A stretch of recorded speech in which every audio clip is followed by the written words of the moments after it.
And we are finally, if it comes through, it's still like it's doing its little uploading thing. We should be live. Hello and welcome to the Super Show. We are co-streaming the Xbox Game Studios Presents that is happening today. We are running a little bit late. 100% my fault. I'm going to apologize to my amazing co-host Jamie that set everything up today. I lost track of time a bit and fucked up. But without further ado, Jamie, should we hit play and should we crack on with the showcase? We're running about 7 minutes behind at the moment. Apologies to everyone. Yeah. So I guess anyone watching with us live was slightly after the fact, but anyone watching with us after the fact, just to sit back and enjoy, right? What's the best way of being synced up? Shall I just say go and then we'll check as we go? Okay, sure. Sounds good. All right. 3, 2, 1, go. Oh, here we go, Jonesy. It's Xbox time, baby. Xbox presents. Oh, we're finally doing this, are we? Because I was going to make a sandwich. Playground Games presents. We're kicking off with Fable. Okay. Did you just have And a it's Playground? Richard Let's Iowati. do it. Yes. Okay, we seem to be synced up. That's good. What do I think about heroes? Well, we've all seen them, haven't we? Oh, Swanning okay. about the place. Thing. I'm with just their going to mess with this a disproportionately little high for a sec. cheekbones and comically massive For weapons. whatever reason, my thing's messed up a little bit. Roughing up bandits, because they like to rough up bandits, don't they? Living it up with the common folk every single night. On a day-to-day basis, I'd say the true hero's me, someone who's breaking new ground with fruit, with veg, on the agricultural side of things. Just look at them. Not wafting around. I'm also going to hit the mythical Discord creatures. and just going to send out a cheeky little notification to everyone And else that's who what they doesn't are. know we're online, that we're currently Wafters. online. Yeah, well done. Oh, yeah. You see, I'm not here to slay legendary beasts. I'm here to conquer the vegetable, not a euphemism. Let's face it, the age of heroes is over. This is the age of innovation. This, if you will, is the age of death. One moment.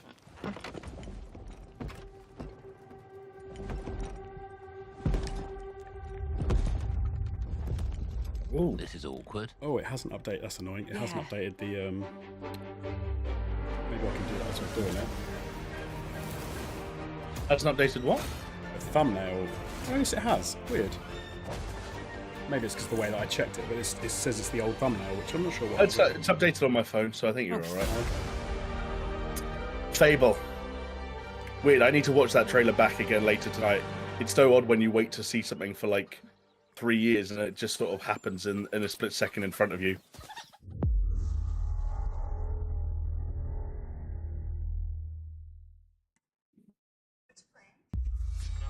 World premiere. World premiere. I love that sound. It gets me excited. That voiceover dude is not paid enough. I don't even know how much he's paid, but it's not enough. Oh, and Compulsion next. So this is the studio who did We Happy Few. If you remember that game? Yeah, yeah.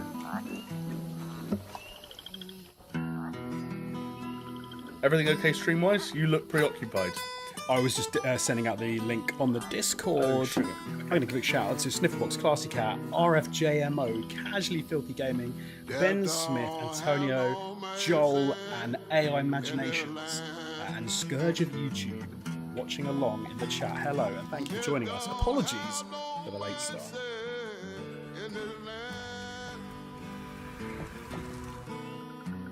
He'll come to your house and it won't stay long. You look in the bed and somebody be gone. Just don't have no mercy. That's a cool aesthetic. I like the Yeah. Play-Doh cut out sort of weird style. Slightly off-kilter frame rate, like not quite stop motion, but Yeah. So I think I've seen quite a few Remember that favor you owe animations, me? like modern animations that are a bit like that. that dude's massive, by the way. I I'm just looking for a creature. kind of buried the lead on that one. Huge, sneaky, teeth like knives.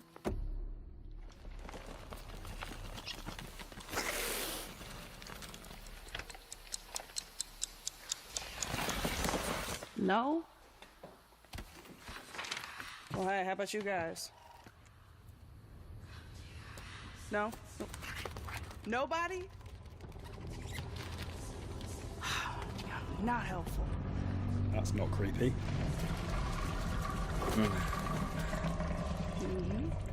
Sneaky. I never played We Happy Few, but I hope whatever this is appeals to me a little bit more. I think I was bummed out when that game ended up being like a borderline survival game. Well, they come to your house and they won't stay long. Well, you look in the bed and somebody'll be South of Midnight. Cool. Hey, do you know what, Jonesy? Like, we've already seen I'm gonna call Fable a re-reveal and a reveal from two first-party studios. Like, this is already Xbox proving they're in a position to do things that PlayStation weren't in a position to do. If that makes sense. Apologies on my These are notification there for dangerous anyone listening. times. Oh, At massive least entertainment. That's what I hear.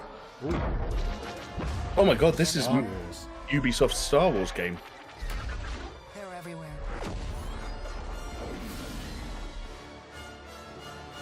Huh. But the world here Is that meant to be Han belongs Solo syndicates. in the It bronze looked like in stuff? the Carbonite. It did look Yeah, like, the Carbonite. because it was Jabba as well, wasn't it? So that makes sense. I wonder if this is what we were talking about the other day, like cinematic trailer at one show, gameplay at Ubisoft's. That would make total sense. Because how else do you like split up Looks like I'm those all right. reveals? You know. She's in here somewhere. On second thought, I'm out. Have they confirmed what genre this is? I So don't, I easy don't to know. assume like a third-person action game, but that's because that's what everything is. Yeah, that's the go-to, but it actually could be something totally different.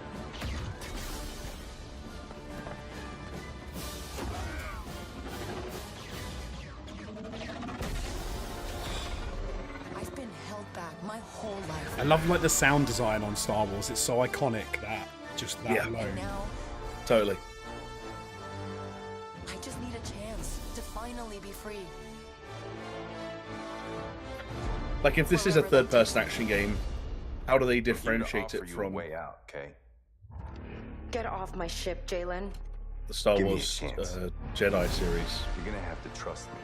It'll be dangerous. I guess blaster-based would be very But if you pull this different off, rather than lightsaber-based. you'll never look over your shoulder. I'm not that taken with the character model for the main character. I'm assuming this girl's the main character. Like she looks a bit too normal. I'm Right. almost getting like Forspoken vibes, where she's like Oh, extracted from the real world and put into a magical world. She looks a bit too like everyday real world It's a put into big Star Wars. galaxy out there. Yeah, okay, I know what you mean. Maybe not. Maybe when you play it, it's not at all.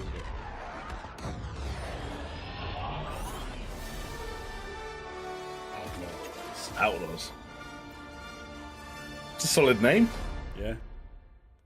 And actually, I hope we see more of that at Ubisoft's thing. Oh, there you go. This is exactly what we said. Yeah, it's you're Yeah, gonna get a cinematic game review. Yeah, Which is I like that. That's a nice way to do it because you've got to South wait of for Midnight, ages, Star Wars Totally. Outlaws.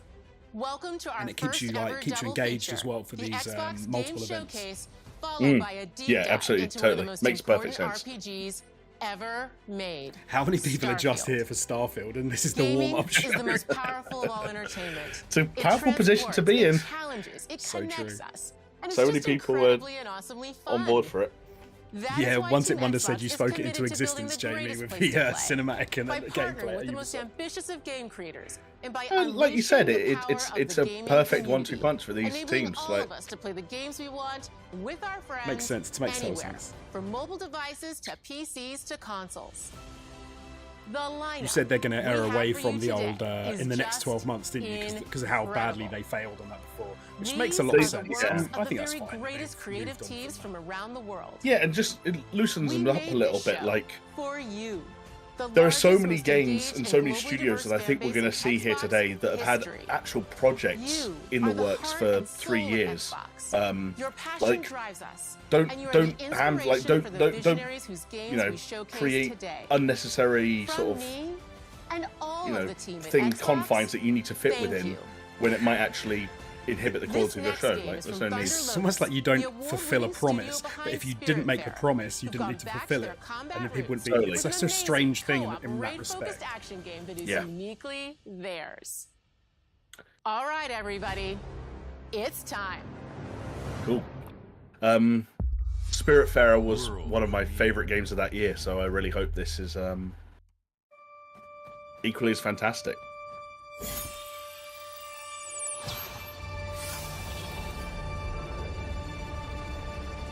There's already something Spiritfarer-esque about the nature of the animation. I never played Spiritfarer. Was it? You said it was one of your favorite of the year. Yeah, I really, really enjoyed it. A bit, if it was a bit too long, if I could be critical of one thing, I think it drew out some of its ideas slightly further than they could support the game. Is it a roguelite? It wasn't. Is this or was Spiritfarer? No, it was Spiritfarer. Oh no! So Spiritfarer was this strange game where Karen, the person that transports people to like the land of the dead, retires, and you take over the job, and you captain this giant boat that takes these spirits that are represented as animals around and like help them fulfill their last wishes and their last desires before sending them off to the world of the dead. Okay. Shout out to the 33-player co-op on this. That sounds pretty cool in this sort of style of like isometric top-down sort of game. That sounds like a lot of fun. But that gets absolutely hectic with the number of enemies on screen and like players as well. Yeah. Shots like that though, like if that's all, if that's a massive co-op experience, that sounds pretty rad actually. Yeah, you're right. It's funny because you're used to it in like a battle royale or something like that, or like but you're not used to it in like this type of game. 33 Immortals. That's a bit on the nose. 33 Immortals. Just really got to ram that home. Which one do you think they came up with first, the name or the player count? I'm gonna guess it's the player count. All right, guys, it's a simple job. Payday. Just in and out. Nothing to it. People really like this series. The people who really like this series really like this series, I should say.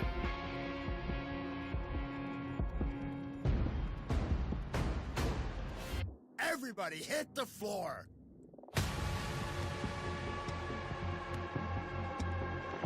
Is this 4? This is 3, I think. 3. 2 got supported for quite a long time, though.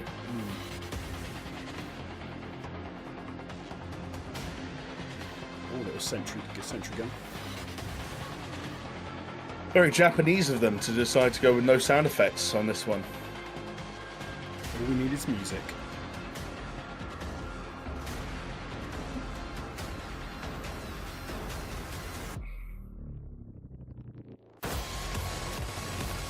Oh, there you go.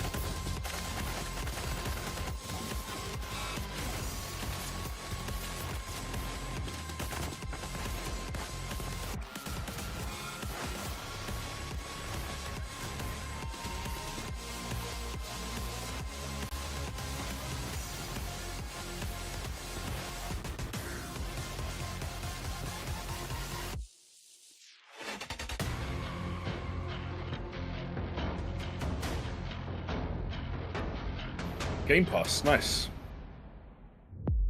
Always a pleasant reveal when it's a Game Pass. Yeah. Oh, one less game for us to buy. Exactly. All I ever think about. We can stream that without worrying about any extra expenditure. Exactly. That's. Oh. I think this leaked, unfortunately. If this is what I think this is.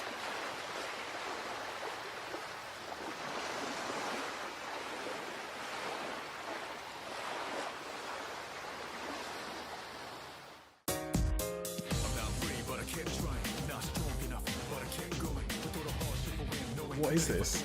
That is a song choice. So there's a bunch of Persona stuff happening.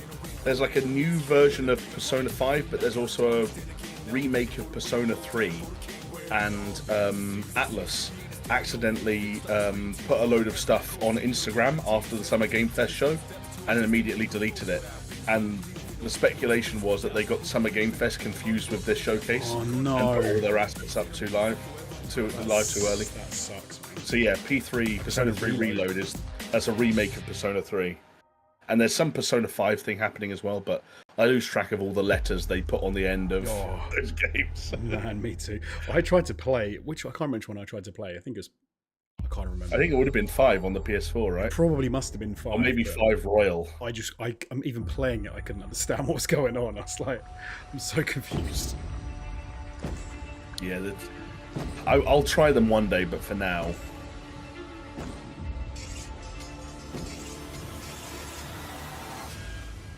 It's very Assassin's Creed.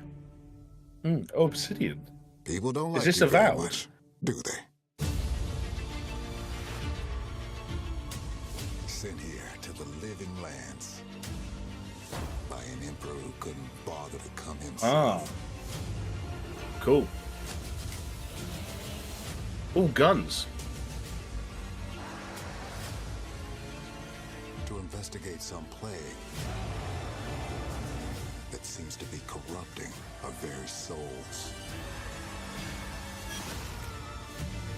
You want us to trust you. But the truth is, you scare us. The magic thing again.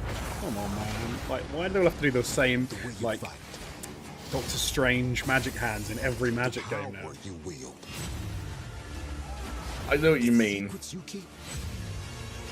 I'll give Obsidian a pass though. Like this, people have been waiting a long time for this. Yeah. Or destroy us.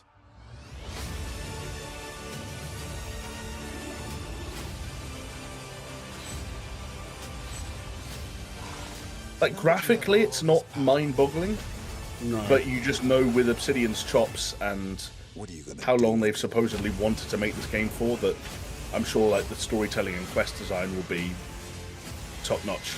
Yeah. No, it's, I agree. This was always gonna... You Sorry. expect a certain level of like look and stuff, don't you? You know what it's going to kind of, you know, it's not going to be pushing the boat on certain elements, but you know they're really going to pull their weight in other areas, which is what. Totally. Kind of like with like exactly like they did with the Outer Worlds, right? Which, yes, you know, and now this is. I love that. That was wicked. I didn't actually finish it, but again, it was like a fantastic game. Love what they did with it. Love the aesthetic. Loved how they did it. Wasn't the best looking, but was very good.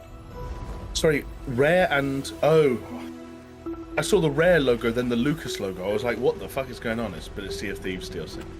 But yeah, I felt the exact same way about the Outer Worlds, and like the vibe always was that if the Outer Worlds is Obsidian's take on sort of like Fallout. Oh, cool. That's cool. Monkey Island content in Sea of Thieves makes sense.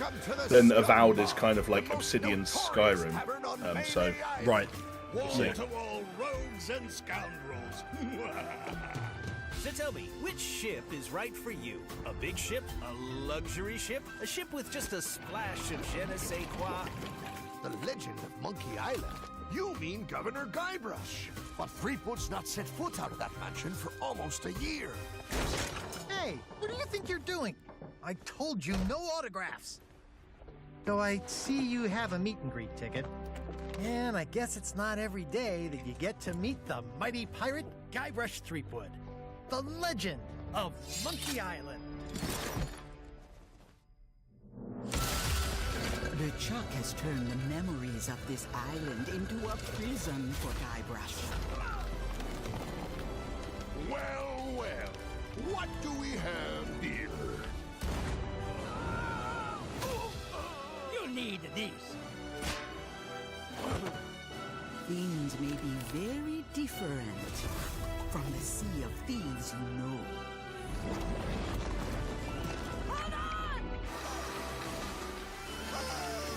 That's a cool DLC. That makes sense. Like, totally makes sense as well to put those two things together. absolutely, absolutely.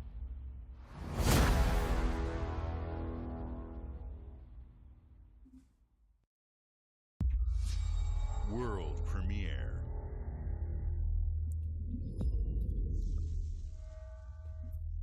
First party train keeps rolling.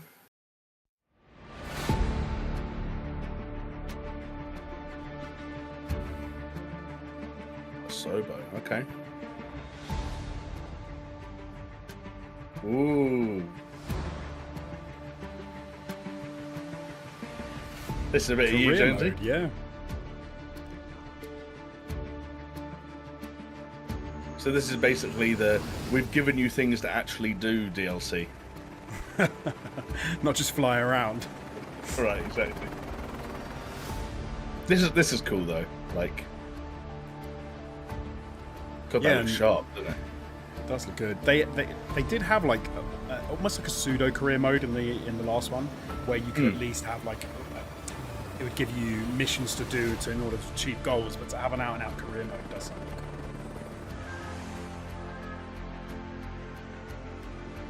Yeah. Crop duster. Agricultural aviation. Oh, you wait! It's going to be like fighter pilot as well. Mountain rescue. They did do that. They did do that Top Gun DLC, right? Like maybe that was wicked. Maybe that was preparation for some aerial construction. That's cool. Yeah, that DLC, the Top Gun DLC, was so cool. Man. I love that. Like in VR, like doing the rollover and the negative over was so much fun. Yeah, I can imagine. I was really getting into it. I was like, so I was like, I wasn't really. Air racing, that could be really fun.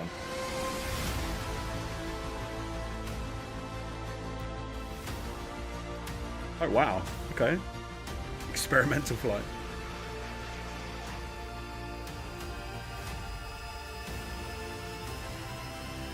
Hot air balloon trip. They're pulling out all the stops here. Yeah, they are.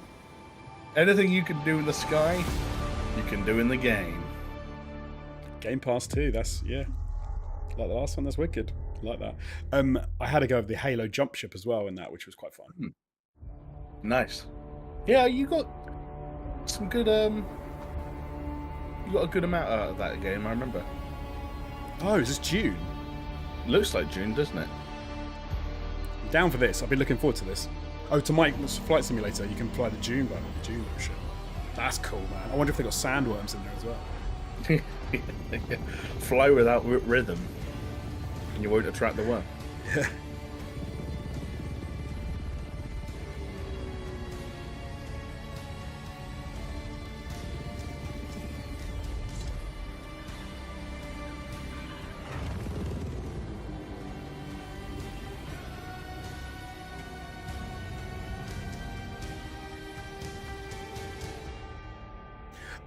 I know they've done it like they've messed around with it before in the past, but I want them to do a game where one aspect of it is like Microsoft Flight Simulator, and then you sit there and then a load of like people playing a first-person shooter load up in the back, and then you have to fly off, Hi, but like Melina here, legit speaking control to you it from our and fly performance out. capture stage at Ninja That would Theory, be cool. where we have just wrapped our shoots for Senua's Saga Hellblade 2. When we first showed gameplay for Hellblade 2, it was a look at some of the game's cinematic and immersive action, where Senua faced off against a gigantic troll on the Icelandic Years coastline. ago now as well. Do you remember this? Yeah, it was fantastic. Because we were trying to figure out like where the gameplay and the cinematic stuff kind of like crossed over. Senua's story, her personal quest, her unique perspective on the world, and the intimate journey Because that it had like awaits no you in HUD, Senua's Saga. no aiming reticle, and it What was you'll all like see today seamless. is all captured by the team on Xbox Series That was so X. long ago that might have been like an end of ATG argument. I can't remember exactly. Could it have been that long ago? It's 3 years. Could it have been 3 years ago? Or 4 years ago? I think it might have been at the Game Awards 2019. Really? But I might be wrong. She can feel them slipping through her soul, following the threads. Oh no, maybe that was when just the Hellblade 2 reveal was, not the gameplay. The ones who hide. She needs their help with a promise. A question.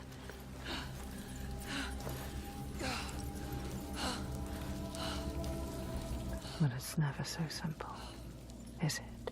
Oh god, the weird audio tricks they do in this game. I forgot how much it fucks you up. Yeah, it does. There's always a part of you that changes. A part of you that darkens. Did you play the first one of these? I did, yeah. And a part of you. Yeah, creepy. I really liked it. It was quite creepy. Totally. I can feel them. Feel them everywhere. The lost ones. They are watching us.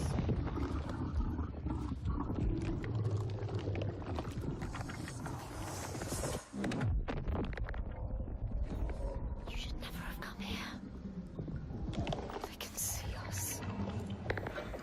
What is going to happen? It's time to find out. How can we make it happen? It's time to find out. Why are they watching? It's time to find out. What are they waiting for? Senwa, what are you waiting for? I'm here. It's weird though, because it's almost like one of the problems you have after you do a first game like they did is then in the second one you must have to bake it in and say, no, it's real, it's not in her head. Right, yeah, like in a strange way. Like, yeah, they've got a very interesting narrative problem to solve there in terms of where does reality and her imagination begin and end, and What is she supposed to do? Do something. Ask them. What do you want me to do?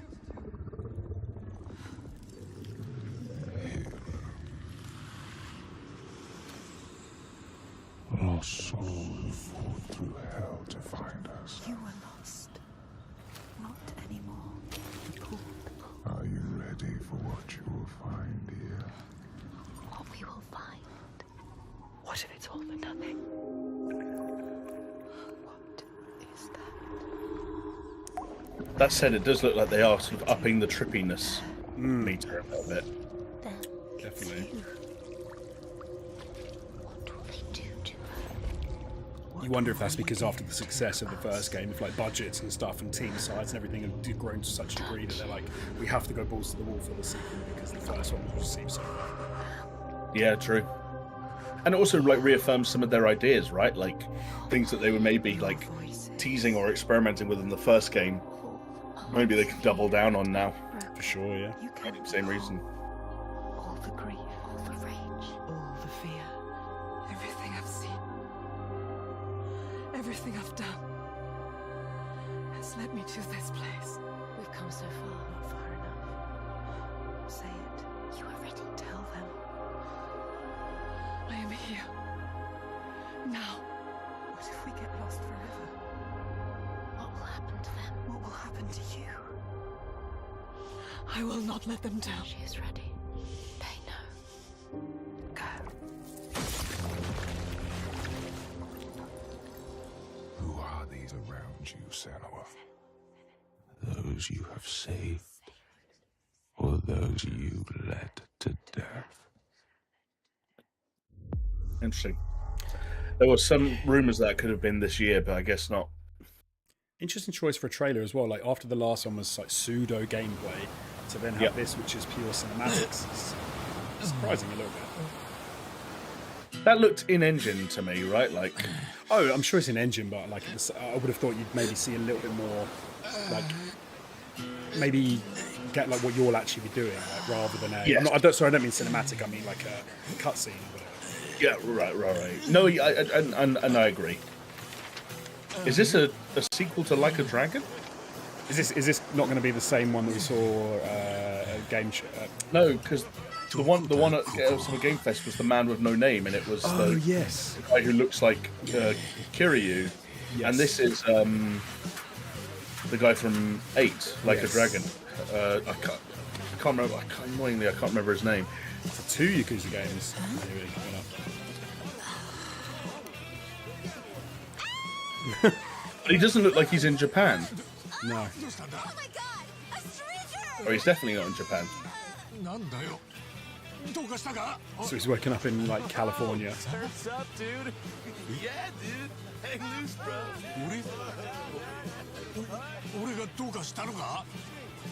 He was a great character. So I've definitely want a bit more time with him. Yeah, I was conscious about how I worded that while he was naked, wanting more of this man in my life.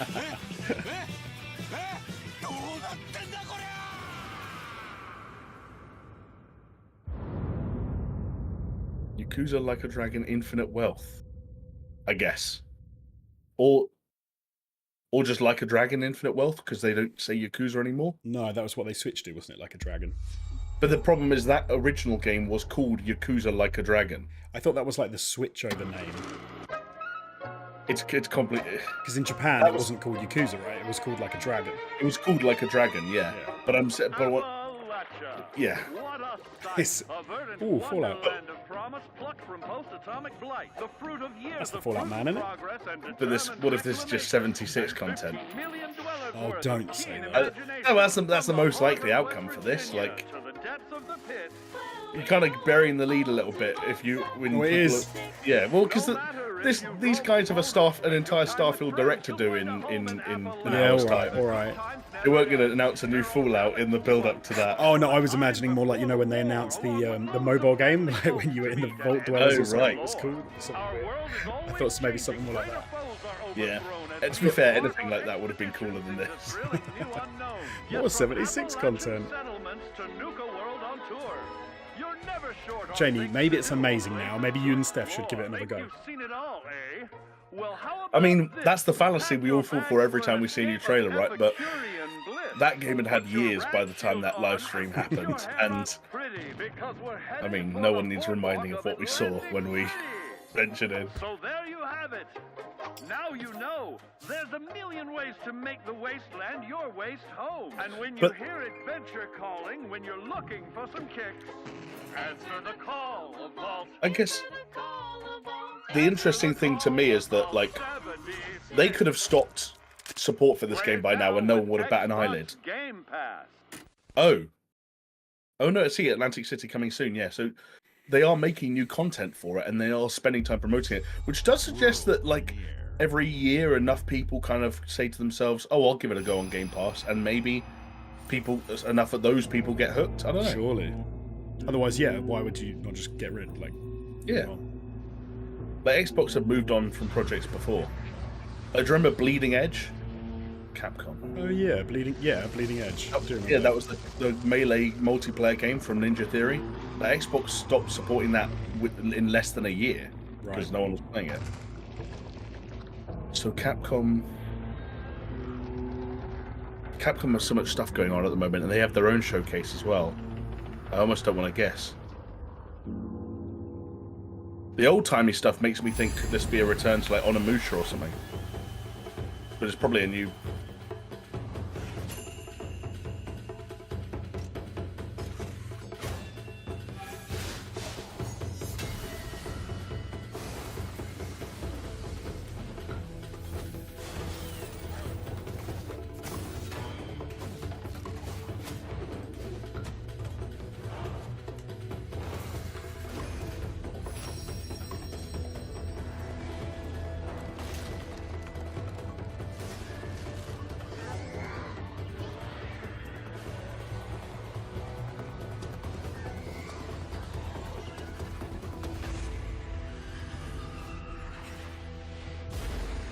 It's got a cool look. Lots of stuff going on.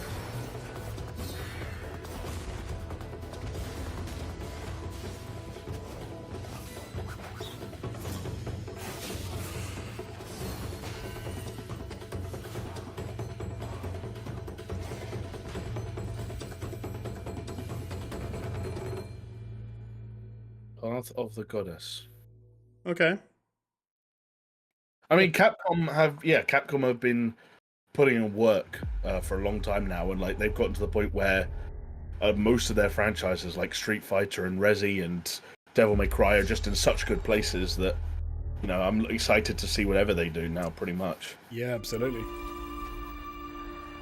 General Motors' historic commitment to performance is embodied in two of its iconic brands, Chevrolet and Cadillac. The V-Series.R elevates Cadillac's competitive spirit to a whole new level with its thunderous V8 and hybrid power. The legendary Corvette has been a celebrated champion for decades. The all-new Chevrolet Corvette E-Ray continues that tradition. General Motors is proud to usher in a new era of competition with the innovators behind the new Forza Motorsport. Forza Motorsport and General Motors are pairing their strengths in technical excellence and sophisticated modern design to take bold steps into the future and bring that experience to gamers. I'm thrilled to welcome the Cadillac V-Series.R and the Corvette E-Ray to the home of competition.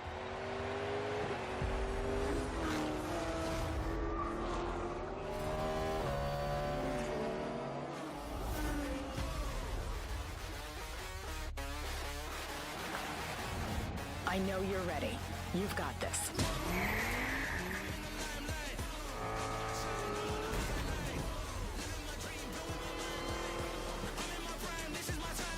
Let's tweak the car's performance for the next one.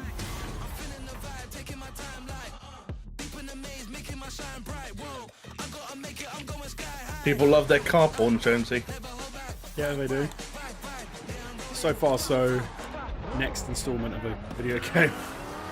I mean, yeah, video game. Fair enough. I broadly see the same thing when I see stuff like this. That was your best lap yet.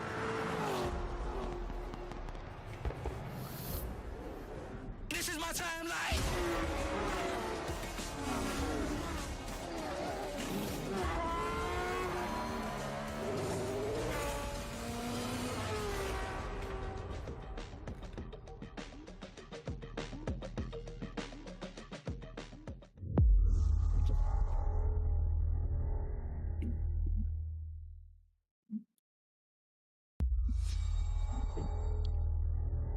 Bethesda. I have seen all that ever was, and all that ever will be. I have seen betrayal. Oh, Elder Scrolls Online? Endurance. Yeah, gotta be in it. And courage. Another thing that I've always been like, oh, I would love to jump in, but it's too late. I'm not gonna.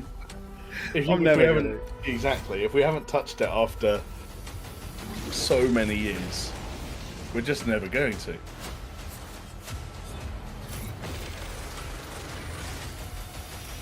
For perhaps the first time in my unending existence, I feel disconnected from fate's flow. Unseen forces move against me, hungry for forbidden knowledge. A mystery long kept hidden. A secret that threatens to unravel reality itself.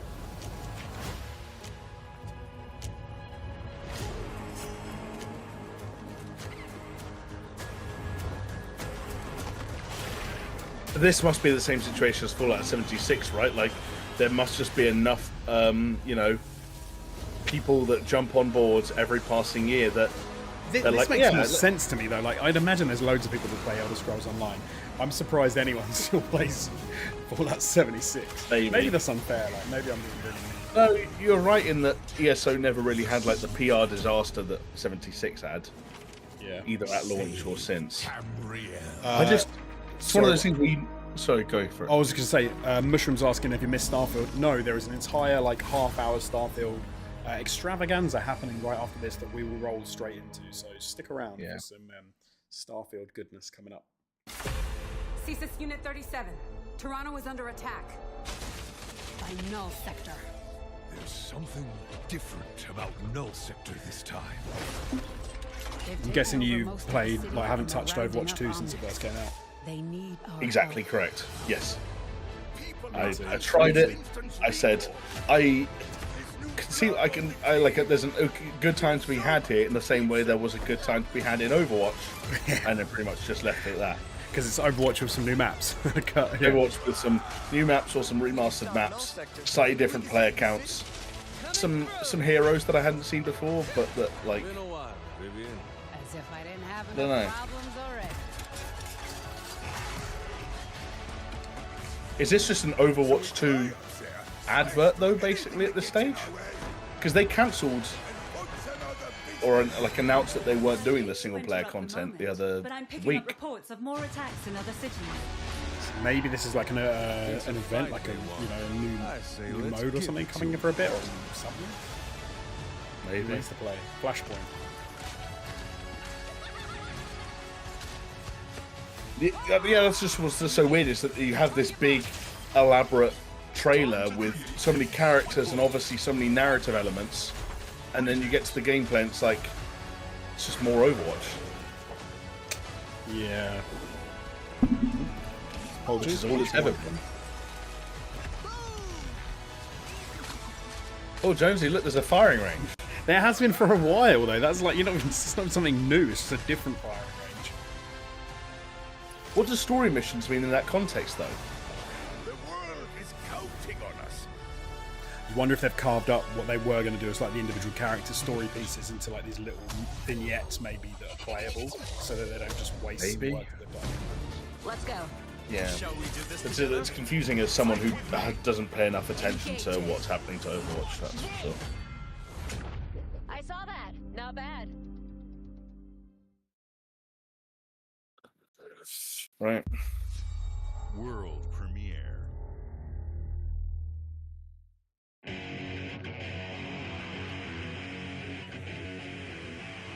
What is this place? It looks like we're in a palace. What the hell is going on?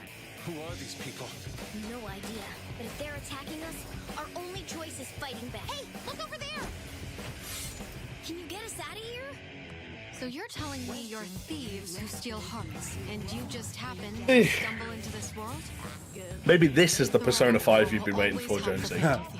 Maybe. Phantom thieves have helped the Rebel Corps. Probably not. Never forget that we're a united force who can rely on each other. You should be grateful to have been made my subjects. But you're just mannerless little brats. Unfortunately, returning will be no easy feat. Somewhere deep inside, I know you realize things can't go on like this. So, will you take a stand beside us? Yeah! Let's show them what we got! Persona 5 Tactica. Persona fans are definitely eaten, which, you know, I'm happy for them. Yeah, absolutely.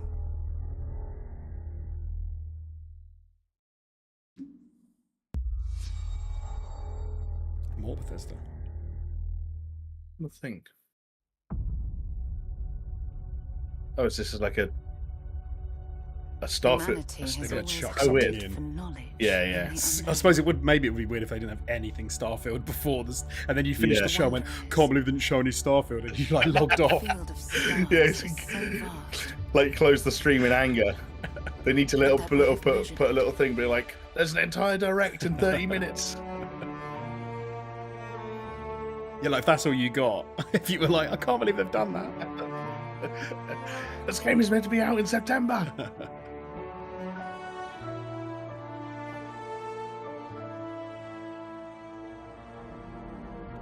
Yeah, why there's so many Persona 5 spin-offs. They are milking that cow. They have to get through every letter of the alphabet. Like, we're up to Persona 5T now, but when Persona 5U gets announced next year, we'll have something to celebrate. I do like Overwatch 2 casually filthy. I do like Overwatch 2. I do play it sometimes, but I think I'm still let down by what it was, because it could have been a real sequel to a fantastic game, and it kind of wasn't. I think that's the gripe that I have. Of our family. I think that's a totally reasonable gripe too.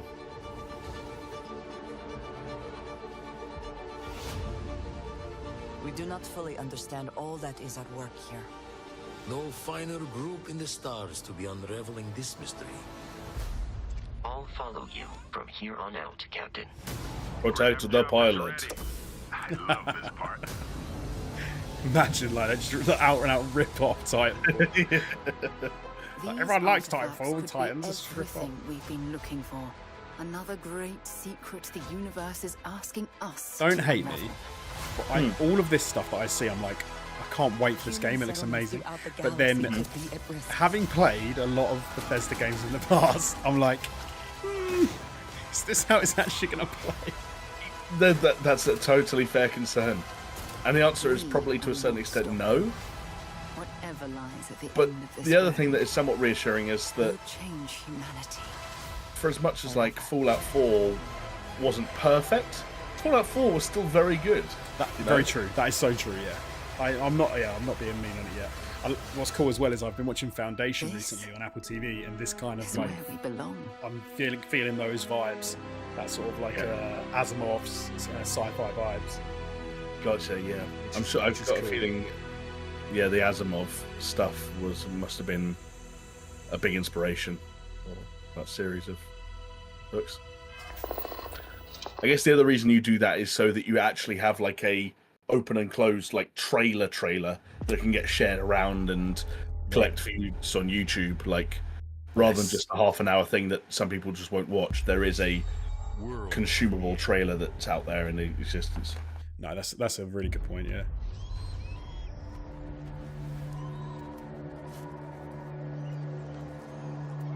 Oh, this is did you watch the Devolver showcase the other day? Oh, I skipped through it. What's the name of the mascot? Volby. Volby. But there's a sequel in that to what is the game? The one where you got to climb the mountain. You got to get over. Is it called Get Over It? Oh, there's a new Bennett Foddy game. Yes, Bennett Foddy. It's Go Ape. Is the new one I think it's called. But it's a sequel to like the one that I think we streamed it at some point in the past. Yeah. You've got to climb the mountain. I think it was one you and Steph played. Just reminded me because this Matt dude climbing the mountain. That was fun, man. If people didn't watch the Devolver Digital showcase, check it out. It's like a mini episode of Black Mirror. It's interesting. But I do like what they do with their stuff. It's fun. Yeah, I'm glad they play around with sort of the way these sort of showcase and presentations are usually run. Is this just like a big indie rock climbing game? Oh, it's Don't Nod. Don't Nod. It does look like that. Which that can be really cool. Yeah, that's not a bad thing. But yeah.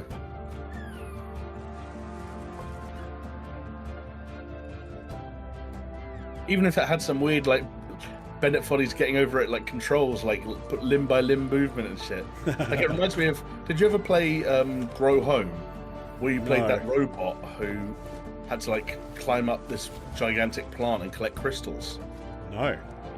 It was a really weird sort of like indie game that Ubisoft technically published. And I'm getting some Grow Home vibes from this.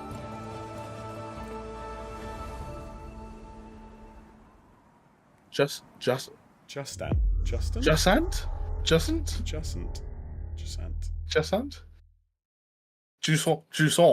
French. Oh, yeah, there you go. It's French. Jusant. Jusant.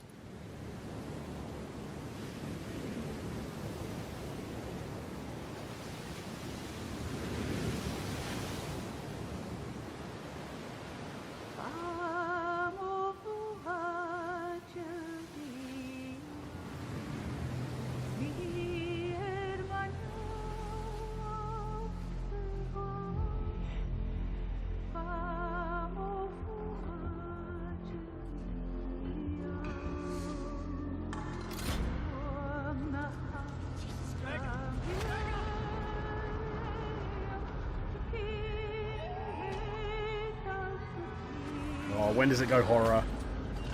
I think it already has. Where's the scariness? I didn't see any creepy creepers creeping out.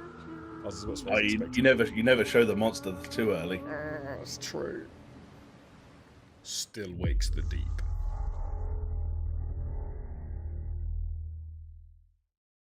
That's a Game Pass game. Nice.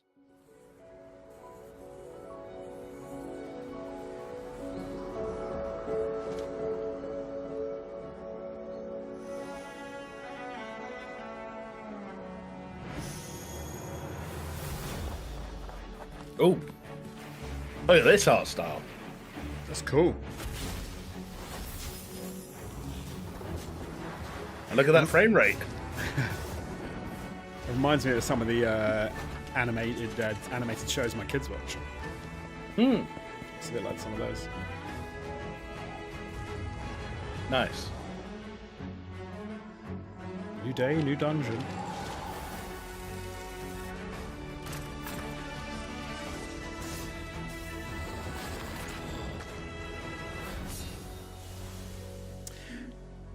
Dungeons of Hinterberg. That sounds cool, man. Like I like that that idea of like, oh no, this is a woman who lives in the normal world, and at night she goes out and raids dungeons. That's quite an interesting concept that I don't think we usually get to see. Like, normal person in the day, dungeon raider at night. I'm very excited to be returning as Johnny Silverhand in the upcoming expansion for Cyberpunk 2077, Phantom Liberty. This new adventure reunites Also on him Johnny saying the and word Dee on a breathtaking. dangerous spy mission and introduces Idris Elba as secret agent Solomon Reed. It's really amazing to share the screen with you, Idris. It's cool to be a part of this game with you, man. As a player, you'll get to visit Dogtown, an unexplored part of Night City, and rescue the President of the new United States of America. Expect a massive expansion, twists, secrets, and plenty of stuff to do. I know the team at CD Projekt Red just keeps raising the bar when it comes to telling cinematic stories in video games, and I really can't wait for you to play it on Xbox Series X and S. But enough talking. I'm guessing you want to see for yourself, and so it is my honor and pleasure Imagine, to give you first shot and is just introduce the official trailer. some character for Phantom T-posing Liberty. as like an in-joke, though. That would be quite funny. Yeah, like they start off like it's actually V is wearing a VR headset and is playing like a buggy program, and like there's like characters clipping through stuff, and they're like, ah, fuck this shit, and then they take off their headset, and it's this amazing looking. That would be wicked. There's nothing can stop that. V. I hope this is good. My Yeah, name is obviously. Songbird. I'm an NUS intelligence analyst. I know about the bomb ticking in your head. And I can save your life. What's the catch? I need you to get to Dogtown. Attention all Dogtown residents. The President managed to crash her Space Force One into our humble district. Man's got 1,001 reasons to want Myers as a hostage. Sleeper agents. Time to wake them up. So NUSA's tossing us back into the fray, huh? Stay sharp. We're in the wolf's den now. Man, Idris's voice is so cool. Time to evac. Yeah, totally. Safety He's rad. is the top Yeah. priority. Shit! They catch us out here, we're dead. Wait, hear that? God almighty! It's moving! Run! This way! Quick!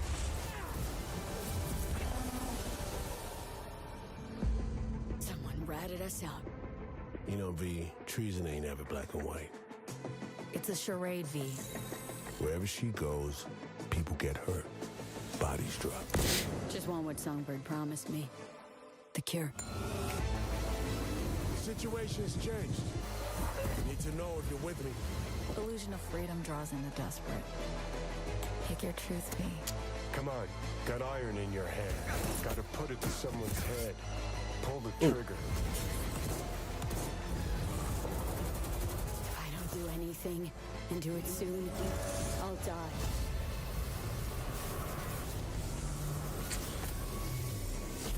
Right, here's my challenge to myself. Finish Cyberpunk before that comes out. It's a good challenge. Although interestingly, without being too indiscreet, that almost has to be set before the canonical ending of Cyberpunk. Yeah, based on my yeah. interpretation. My understanding as well, I guess, because some things obviously they say in there and it happens. It's like, oh, I don't think that works if it comes after. But yeah, I suppose they could have that can work, right? Just say Oh, this yeah, happened, yeah. blah this time. Plus, actually, I know I can't say that. That's probably too close to a spoiler. But yeah, they'll make it work. Absolutely. City builder, do we reckon?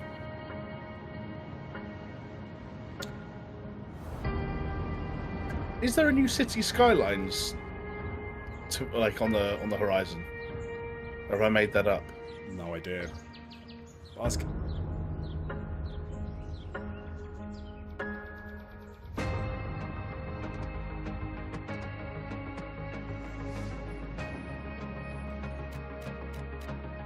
I haven't played a city builder since I was like 10, 11 years old. I should, man. It's like so different.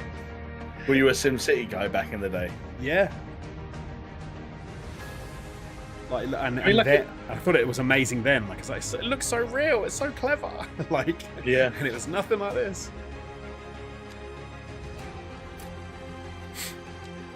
I've been getting my fix recently because I've been playing Jurassic World Evolution 2. Oh, nice. On PS Plus. Yeah, been sinking some time into that. It's light, like it's a light version of those sorts of games, but it's got a lot of enjoyable elements. So yeah, I remember I did City Skylines too. Nice.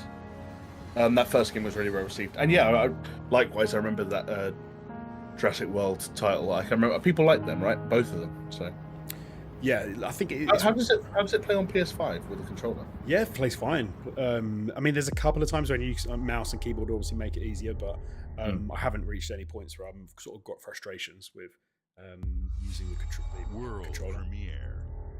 Good. Atlas again? What's going on tonight? Persona 5 23927. Yeah, literally.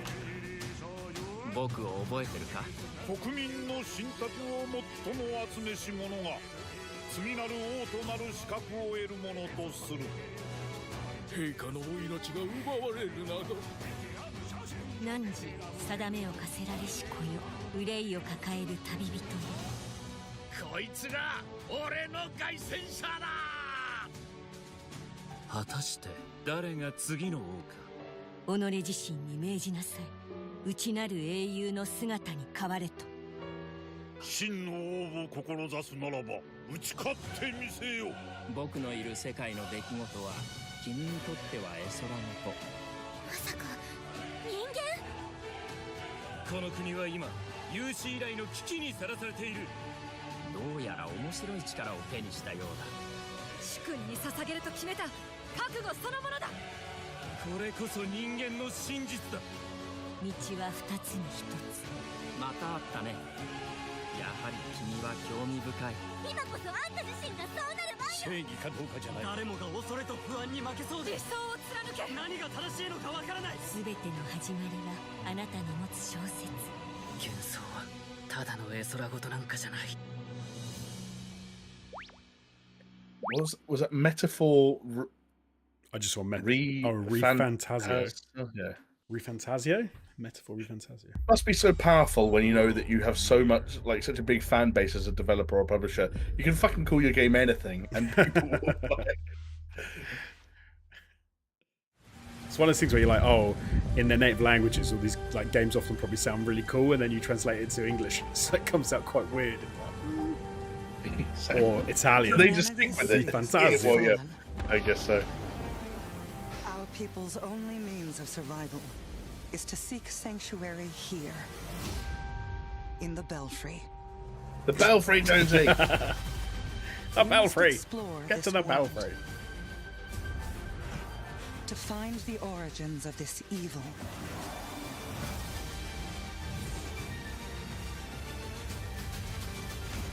And bring hope back to our people.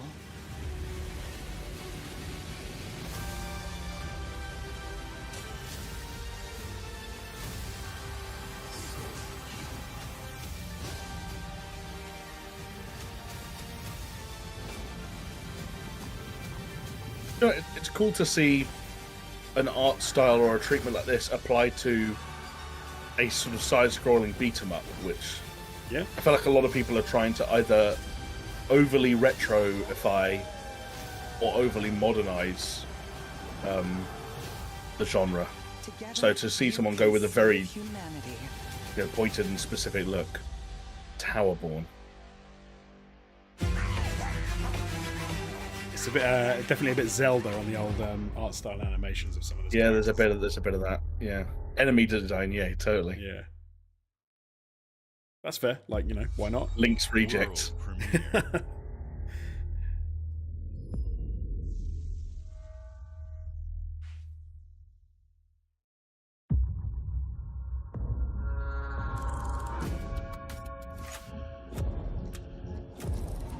In Exile. Wow, everyone's coming out to play tonight.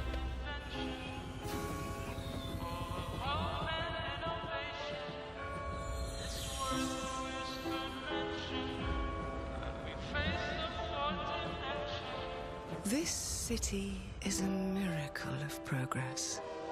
A finely tuned, delicately balanced machine.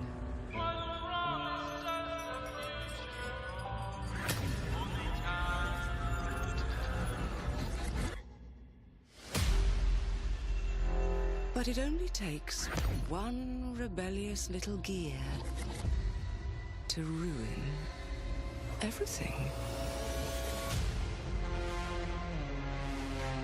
If you resist my rule,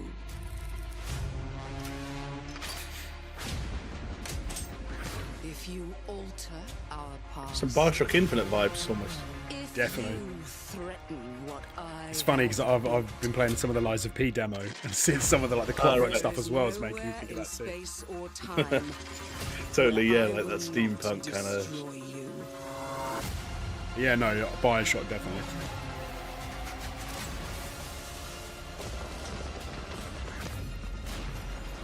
Oh, that's cool, like the destroying the world and then winding back time. Yeah. Sick.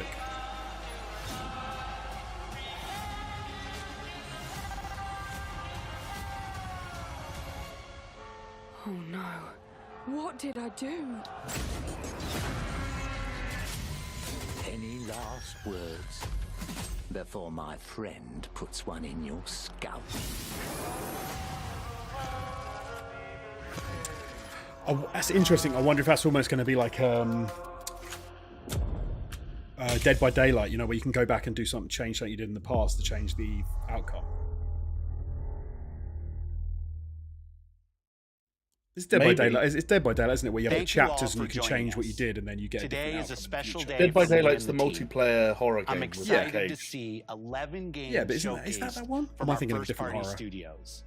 We opened with Oh, Fable what am I from thinking? Playground Games, Where you've got the which will chapters and bring you can the change what you did in the franchise past to modern change the era outcome while of the future. staying Like if true someone to its dies British early on, style you have and to go humor. back and make sure they survive. Until Compulsion Dawn? and In Exile Oh, Until Dawn. shared their That's it. first That's what I'm original thinking of. Until Dawn. experiences Maybe, yeah. since joining Xbox with South of Midnight and Clockwork Revolution.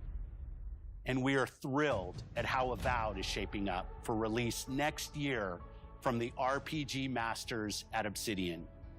Yes. In addition to Avowed, Yeah, Until Dawn. our Because you get the studios butterfly will deliver effect thing where Hellblade it 2, affects the an future. all-new Microsoft Flight Maybe that's a Simulator, bit. Maybe that's mean to Powerborn, like tie and that more to in associate with 2024. that game, but it's so many Later No, this but month, it would be cool to see players some of can that look stuff forward done to Elder in an Scrolls FPS. You're Online right. Necrom and Sea of Thieves Monkey Island.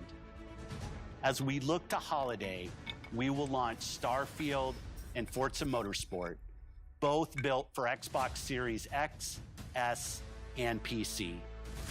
We are also honored to share 14 games today from our creative partners, like Star Wars Outlaws from Ubisoft Massive in collaboration with Lucasfilm Games, 33 Immortals from Thunder Lotus, Kunitsu Gami, Path of the Goddess from Capcom, and more Persona games coming to Game Pass. Just group them all thanks to our together, Phil. Yeah, that's the right way of partnership doing that. with Sega Atlas. More Persona games, you can shake I'd a sticker. also like to congratulate the Studio Zero team on Metaphor Refantazio. It's great to be able to premiere what is next from the creators of Persona here in our showcase.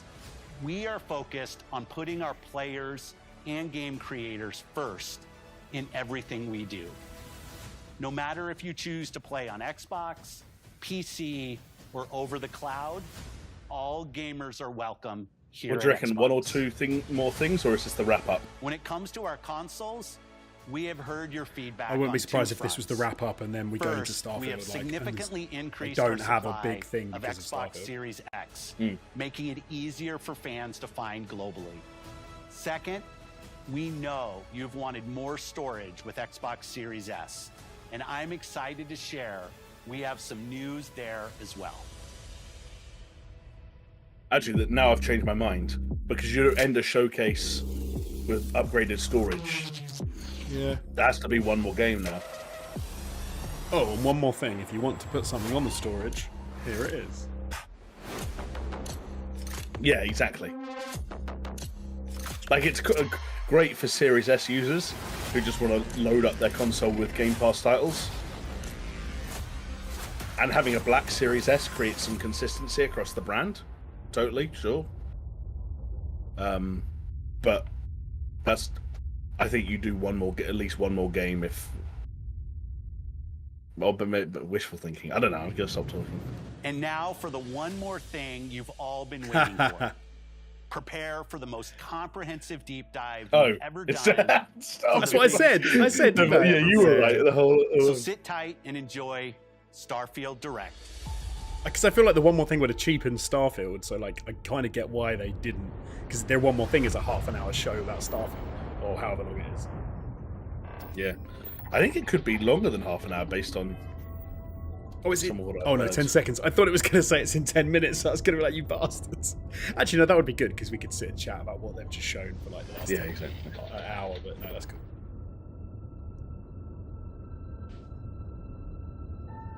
Here we go. Fallout in space. Yeah, Fallout in space. I play that. Yeah, me too. Well, you're gonna, mate. You're gonna in September. Very true.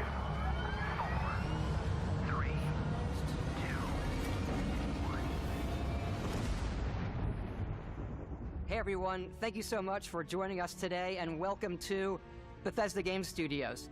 You know, we've been so lucky over the decades to make the kind of games that we love here, and that's thanks to all of you. From the Elder Scrolls to Fallout, we love creating these worlds and playing in them just as much as you do. And throughout all that time, we'd often talk about and dream up the space game. What if we could take that feeling of being who you want to be and exploring a new world, but set it in space, where you weren't really limited in where you could go or what you could do? And that... Don't touch, you get me too excited. Obviously, we've come a long way since then with the games we've built, our technology, and all. Camera cut off just before Fallout 76 fully entered the frame. Well, we've never tried to make a game like this. Today, you'll get to hear from many on the team and see so much of what we think makes our game special. So let's jump in and take a look. Right, that's all we got time for today on the Super Show. No, I'm joking. Starfield is our first new universe in over 25 years. But it's still a Bethesda RPG through and through, where you step into a new world and then immediately clip through the floor and have to restart your game.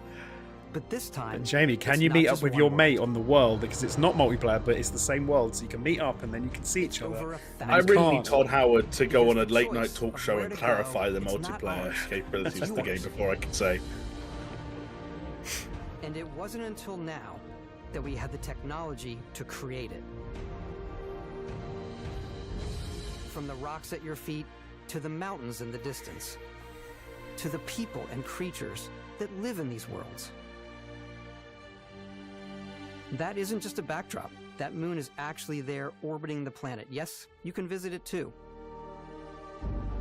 We realistically simulate the galaxy around you. Our next-generation lighting model uses real-time global illumination to light the world based on the type of star and the makeup of the planet's atmosphere. We also have an all-new animation system. And of course, you can play it in third person, and you can play it in first person.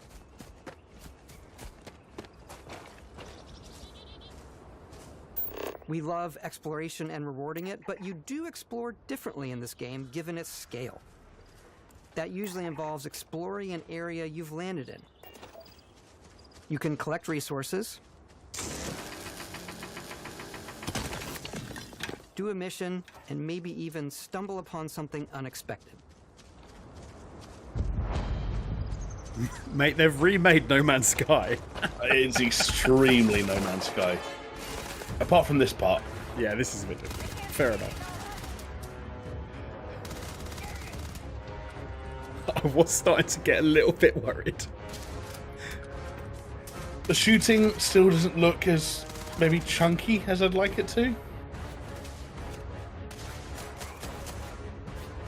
But that didn't stop Fallout 4 from, you know, that wasn't too much of a problem in Fallout 4, right? Like, And it's also like an engine issue that you don't want like an love stuff, RPG and that all is of so the good at items being a allowing you to shooter that it pick feels shit everything as an up. RPG And when can you are view all playing it that to be an RPG. in Like I do your get the data trade-offs. I think that's kind of This fair. is the hub for I agree everything with you you're doing, that from I your could do with a bit skills more to your chunkiness ship, in your the missions, shooting and your the inventory. fighting.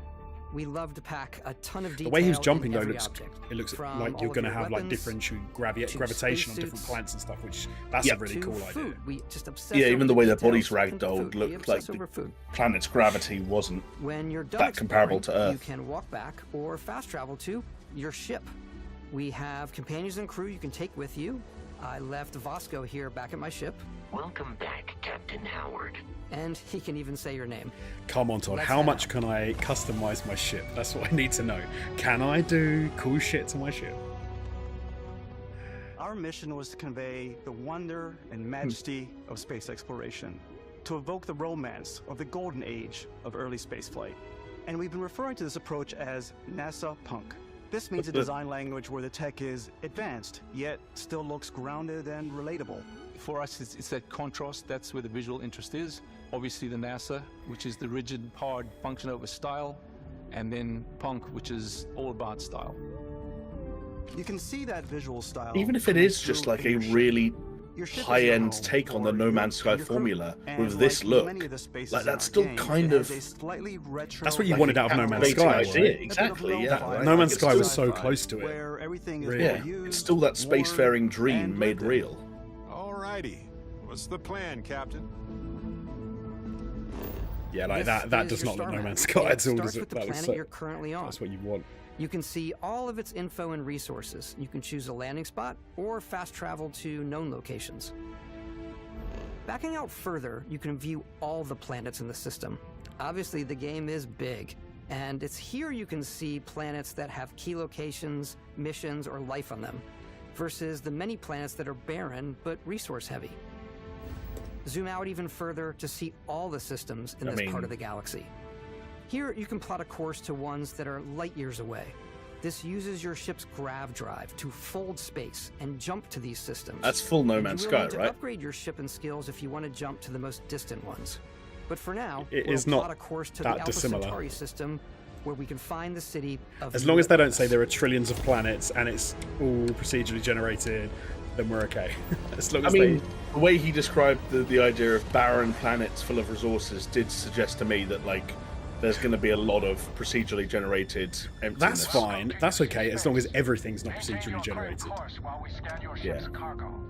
I mean, there have to be massive, cities and locations. Like, there has to be a home for a Bethesda-scale story, right? You'd hope so, yeah. Look at this. Look at that. Look, like.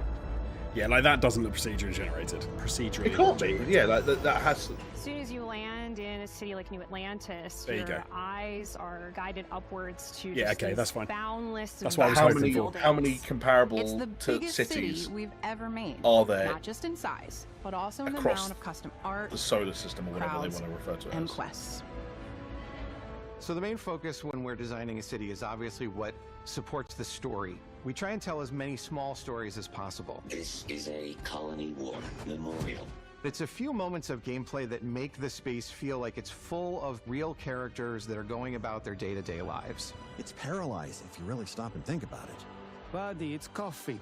It's also where your adventure with Constellation begins.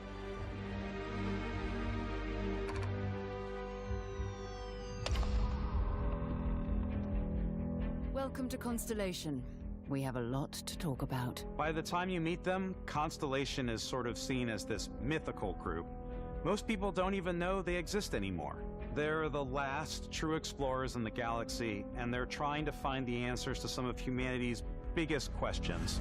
The artifacts are so different, so alien, and I'm certain one of them reached out and spoke to you.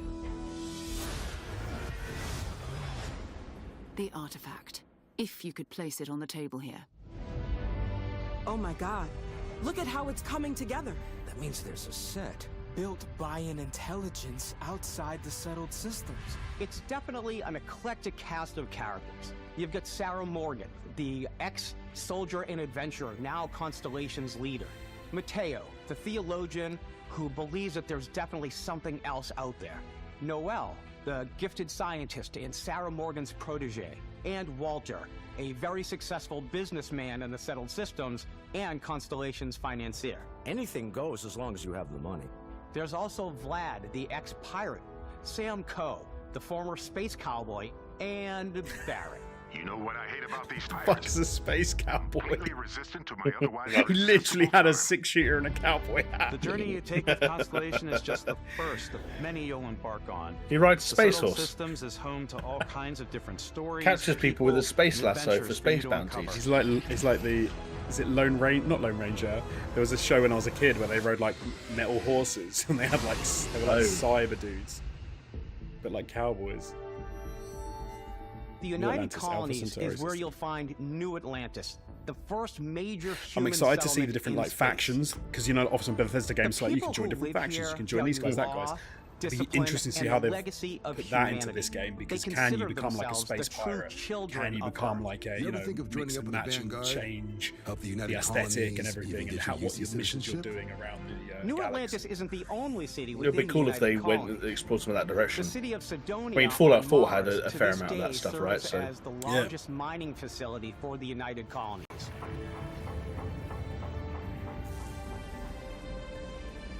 Beyond the United Colonies' reach, you might find yourself in a much more wild and independent coalition of star systems. This is Freestar Collective Space. Oh. The capital of the Freestar Collective is Aquila City. The Stone Root Inn is an Aquila City fixture. A ranger relies on judgment and intuition to do what's best for the people. Space Jewels. Neon started out as a fishing platform, but is now known throughout the settled systems as a pleasure city, where almost anything goes. If you've got morality issues, this definitely isn't the job for you. I want to live in a pleasure city. Yeah. Ryujin is hiring the best and brightest of today for Rather that our of a future cowboy tomorrow. Wild West city. Everyone has been chewed up and ground up by Neon. Try not to get yourself killed, all right?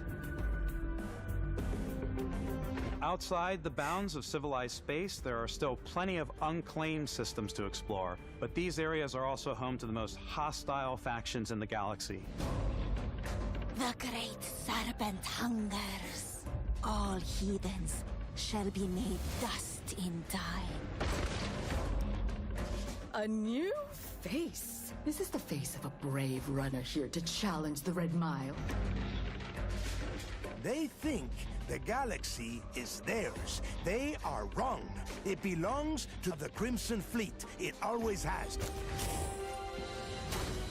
In Starfield, we're pushing our cities and settlements further than we ever have before. It's all there, waiting for you. A slice of humanity's future. So, ready to get out there? Throughout the galaxy, there are so many things to see and stories to experience. But the most important story is the one that you tell. I'm the type of person who spends hours in character creation, and I think people are going to be really excited when they see all of the improvements we've made. One of the biggest overhauls was done through our character generation system. We scanned a wide range of faces from different age groups and ethnicities, and by mixing and matching all that data, we were able to create highly detailed and diverse characters. We use that exact system to create all of the characters and NPCs you're going to see in the game. So any character you see almost always is a character you could make yourself. Hey, come on, come on. Okay, take it easy. You were out cold. No physical damage. Mentally, the jury's still out. You know who you are? New recruit for Argos Extractors? Ring any bells? Any of this look familiar? So I presume that's the start of the You game start then. your character creation journey as though you're cycling through employee Yeah, records. definitely seems it. You'll pick from a lineup of 40 presets. Oh yeah, we saw and this that'll be before, your didn't we? starting Like point. the fact that you join this company, and that's how you Your sort journey it, from your there can background be and as stuff. detailed or as quick as you want it to be. I This love new that. system has I more to spend offer too than much ever time in before. character creator. Oh yeah, totally. My Especially wife in gets games like this. so angry It's also with me. the simplest character You've generation been doing this for an system hour. ever. I'm We like, let the it's player gotta get as look close as perfect. possible to make whatever You're they going to want. see the back of this The person's head for various the next facial 300 features hours. blend together, It's got to be right. the dermostatic and makeup, blemishes, scars, piercings, teeth settings. It's a lot, but I think it's the most fun to use. Character creation is more than just how you look. This is also where you start to decide who you want to be. That's where backgrounds come in. Oh yeah, this Backgrounds is give ringing you a bit bell. of backstory and start you out with 3 basic skills. From chef to Dusty. You know, the crew still has a betting pool about which restaurant critic you must have crossed to wind up here. What's great about backgrounds is you never know when yours is going to come in handy. You could be in the middle of a fancy restaurant talking Yeah, to because this some was the thing guy, that reminded me a and bit of suddenly you learn he needs a beast Cyberpunk, the hunter way that to help it's track down a monster. Fine. Which I suppose is probably RPG should stick there, to like, professionals anyway, given Yeah, I what guess happened so. the last time. We're also giving you the option to customize your build even further by letting you pick up to 3 traits. Traits are completely optional, and they come with their own advantages and disadvantages. You could choose to meet your biggest fan. By the terror! Is it really? That's a fun throwback. He'll join your crew and he'll give you What was- gifts. I didn't get- what was if the- you're what was willing it? to put up with his There was constant an commentary. adoring fan character in Oblivion. Oh, of course. Or Oblivion. If you became like the champion of the arena, and they had a very similar voice to this and very similar haircut, They and they followed would you follow around. Yeah. No, I remember talking about it on And people would get so ATV. annoyed that they would find unique ways to kill them because they just didn't want this fan following them That around. was it. That was it. I came across some hostile zealots in space, but because I had chosen a trait that made me the same religion as them, I was able to get by without any issues. I would have blown them out the There's stars. another great one that gives you a damage buff when your health is low, but mercenaries will randomly show up and try to kill you. That doesn't seem very useful. No matter what you choose, there will be plenty of ways for you to tell your story. And if you want to remove a trait, I'm going to make there are ways myself to the do that biggest too. prick I can, and I'm going to be a space cowboy like that knob in the trailer. Off we go to another adventure. Oh, that was them killing We'll the let you adoring discover fan. that on your own.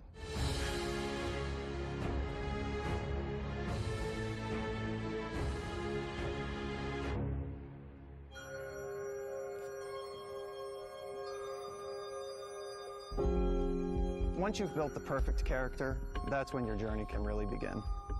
We took what we loved about skills and perks from our previous games and put them together to create an all-new skill system.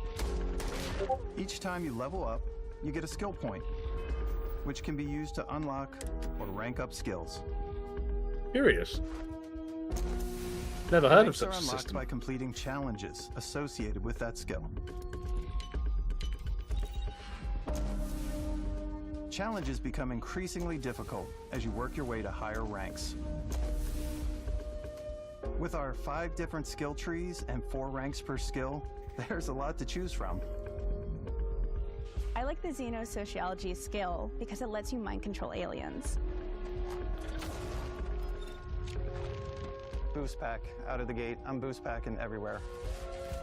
Yeah, boost pack sounds like Yeah, that's a bit of you, Jonesy. I like maxing out my physical tree so I can get neuro strikes and just punch my way through combat. That looks cool. A boost pack and neuro strike That was sounds a lot of fun. sounds like an epic combo. Invest in the skills that suit your playstyle. I'm very much a stealth player. So, I'm out there pickpocketing everyone. My favorite part about being stealthy is slowly creeping through vents like you're in a movie, Stealth. What are you on about? and then jumping out and springing on people. Whenever possible, I like to talk my way through situations. This area's off limits. Fine, I'll issue you an access card. I'm more of a run and gun player. I like doing the death from above thing where I boost pack over guys and I throw landmines at them.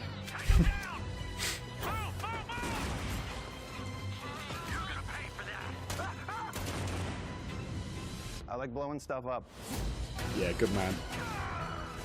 Blow shit up. It's more fun that way.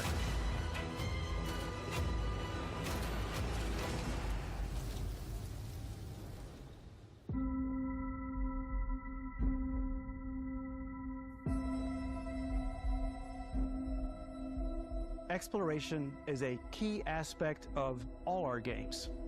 In Starfield, there are full star systems with new life, resources, and adventures.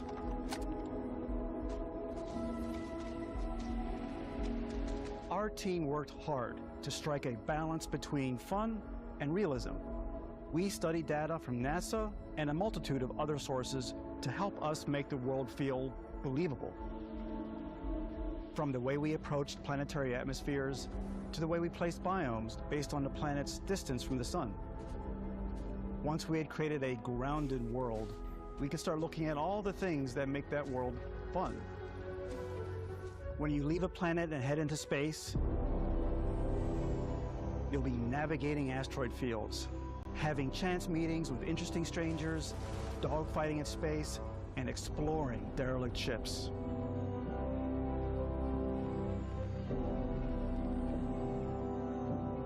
It's all out there. Ultimately, it's about rewarding your curiosity, because whether it's on the surface of a planet, the alleys of a city, or the vastness of space, you never know what you'll find.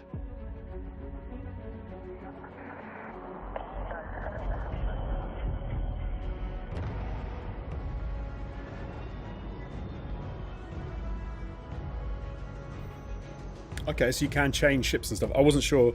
I did wonder if it was going to be is possible thanks to your ship. Your ship is almost where like you were kind of like develop through ships or as you play the home. game, You rather can than you make being all able to your change own. ships. I think you'll be ships blown as you away play. by the amount of stuff you That's can cool do. that you can. You can buy The a variety ship, looks I'm sure you can find something you like. on point as well. customize and upgrade Oh that no, I ship, have seen this. They showed this before, the customization and stuff. hire a crew to Yeah, get it up man, and that looks running. sick. I forgot about that. Yeah, that's And cool. it all starts in spaceports. I had forgotten all about that. Every spaceport has a ship technician where you can purchase, sell, and modify ships. Anything I can help you with? Maybe you start off with a speedy fighter that's perfect for bounty hunting. Then you might round out Wow. your ship roster with a hulking space freighter to run cargo missions, or even do a little smuggling. For now, though, They're speaking we're your going to language, take our Jonesy. starting ship, the Frontier, I was just thinking, Cloud Imperium Games are out there being like, no, no, no, no, no, no, no. and upgrade everything you see here. And you have two ways to do that. You can quickly upgrade individual systems like your weapons or shields, or you can deep dive and enter the shipbuilder mode. And it doesn't cost you Here real you money. can change anything from the systems to the look and For layout. just $15,000, you could get this ship you're seeing on screen can right give now. you more room for crew. Adding cowling can change your ship's overall silhouette. An improved Kerry, drive thank you so much for the allows super chat. longer distance space jumps. That was very kind of you. You can even fully customize your paint job to get the exact look you want. The parts you choose This to the build base with don't just exploration affect game your ship's was stats. Star Citizen from They'll Cloud also Imperium affect what you Games. can Cyber do Monkey, that's inside the your one ship. I was joking about. You can have modules for Which crafting. still isn't out. Or for Still storing not and out yet, displaying your technically. weapons. Starfield's in-game ship manufacturers bring their own look and feel to every piece of your ship. From living quarters to cargo holds, mess halls. I'm and moving in, control Jamie. rooms. I don't need to buy a new house. I'm moving in. I'm moving into Stars to. I was going to say Star Citizen. I'm moving into Starfield. Our modified I'm not sure how Frontier your is a wife's going to feel practical about that, ship. but So okay. with a She can little come too. I'll get a creativity, big ship. Your ship can Kids look and- like kids and the wife can almost come too. anything you want. The kids can see from the It's a cargo bit hold. odd, but one of my favorite ways of customizing ships is I make them look like animals. The HMS Platypus, as I called it, where it had a giant tail to it. And we've done That is so spiders, stupid. we've done mechs. So Optimus it's really Prime. Yeah. whatever your imagination is. And while you can build your home among the stars the way you That's want dumb. to, you're probably not the only person who will call your ship home. Your little friends as well. Ready to lift off Yay. when you are, Captain. I'm going to have to try and make one that looks like the. Is it the Reliant from Star Trek Deep Space Nine? I think it's the Reliant. It's like some cool little. Some of the members of roundabout ship. Constellation can join you on your journey. That'd be cool. These companions There's can definitely serve going to on be a your lot of crew, community-made and they'll Star always be Trek there when you stuff, yeah. travel. We'll be traveling together until we either find an artifact or this lead runs dry. Each companion comes with their own valuable skills for your ships and outposts, as well as unique quest lines. Eventually, some friendships might blossom into romance. I don't know that I've ever really loved anyone except you. And if you're looking for a little extra help on your ship, you can always hire additional crew at spaceports. Got any room on your ship for someone like me? You'll also meet potential crew members out in the world. Still think there might be a spot for me on your ship? I gotta get off this rock. Assign crew to your ship or outposts, and their unique skills will affect how they run. And just like companions, most crew members can lend a hand in the field. Take Bosco, for instance. He's designed around the core basics of a NASA machine. Please avoid getting shot. You might die. I still wanted to give it almost a humanoid personality, so I elongated the limbs. This tends to make him feel more human-like and give him a little personality. It is a shame exploration requires so much bloodshed. Using the shipbuilding tools and crew selection features in Starfield, you'll be able to build and captain the ship of your dreams. And now, let's take to the sky. Okay.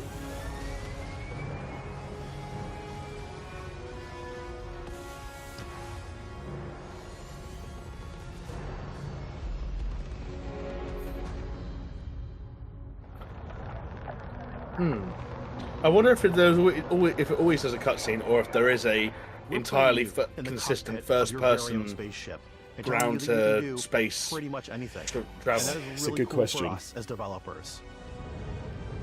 Spaceflight should be exciting and dangerous, and you should feel like you're in complete control every step of the way. We've extended that sense of control to ship combat. It's not about It's a just funny one hitting though, your because triggers to fire if your it's weapons. an issue with like the engine or how the It's a game feels, complex and they're trying to dance make it between so your you can, piloting I'm skills and okay our for them to power leave it allocation out. system. Sometimes that really like Boosting power to doesn't your feel engines will great make your ship faster. in like Star Citizen or in No Man's Sky. It's one of those Powering things up that the can ground fries feel will a bit shorten the amount slow of time it sometimes. takes before you can make a Sure, jump. it definitely can do. I always liked it in No Man's Sky, like the feeling of like And moving your power to taking your off weapons from and a shields planet's means you're ready for a surface fight. and sort of like stopping and turning around behind you and You should seeing, always be on your I don't toes know, because seeing the planet you're you not just alone out left there. and having that be seamless. There was always something that was very engaging about that to me, but I agree with you. It's not a deal breaker. It is very cool, but like I always wonder if that's part of a problem when building the games and like making them big and stuff like that. You know, I think it might it causes a Unlocking problem. the targeting I'd control rather they system skills didn't. Totally. do it. will allow you to zero in on specific especially subsystems given how of the ship big you these target. planets must actually be in terms of like their total mileage, and how fast you would actually have to go to get from a planet's surface to be in deep enough space to maybe do like a grav jump or whatever comes next. After But destroying an enemy ship, like I think you No can Man's loot Sky the fudged remains the from numbers your on some of that cockpit. stuff sometimes You can always turn any ship for the that sake of engages speed you and into scrap. efficiency. Yeah, and maybe Bethesda just didn't want to But you can pull any also take punches. a more personal approach by docking with the enemy Casually Filthy vessel Gaming, and thank you so boarding much for your the ship. super chat. That is very kind of you. Love these you. guys since the days of ATG. Miss Chris, as I'm sure they do. Keep grinding, boys. Chris has said recently that he reckons he'll be up for coming back soon for a special little visit, so we'll keep you posted about when that will happen. It's just obviously Once you've taken control marry of an enemy times when ship, he's available it's yours. and making that happen. But stay tuned to Add it to your Discord. fleet and retrieve it hopefully at won't any be too long. spaceport. Agreed, yeah. But space is way more than fighting for your life. Just like when you're planetside, there are plenty of sights to see and stops to make on the way to your next adventure. Like these massive star yards. Walk the halls, talk to the crew, maybe get talked into buying a whole new ship. A civilian in my star yard. Let's see about getting you a proper ship. One worthy of you. Maybe you'll dock with a gigantic battleship, like the UC Vigilance.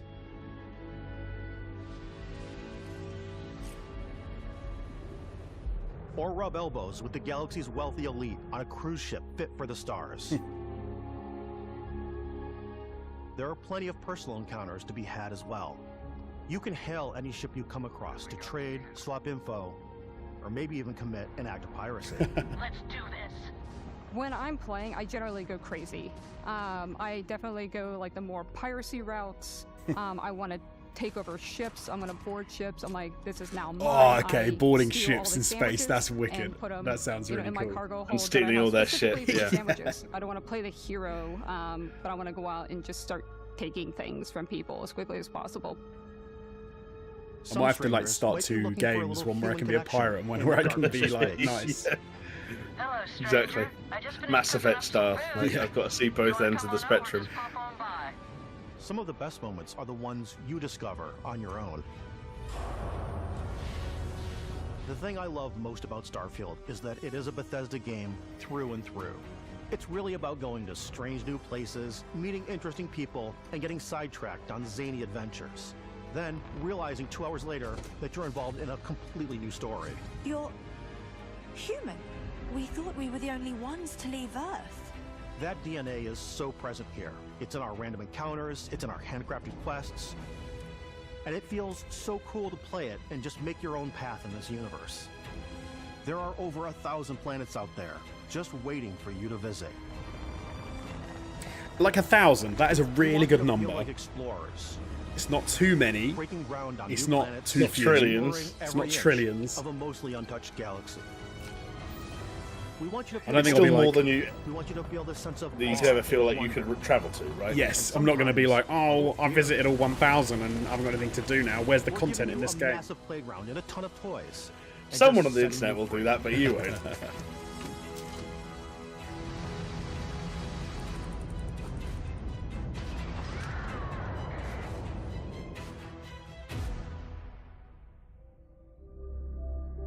Hey everybody, we've shown you so much stuff, but we thought we'd just take a little break and show you something a little bit different.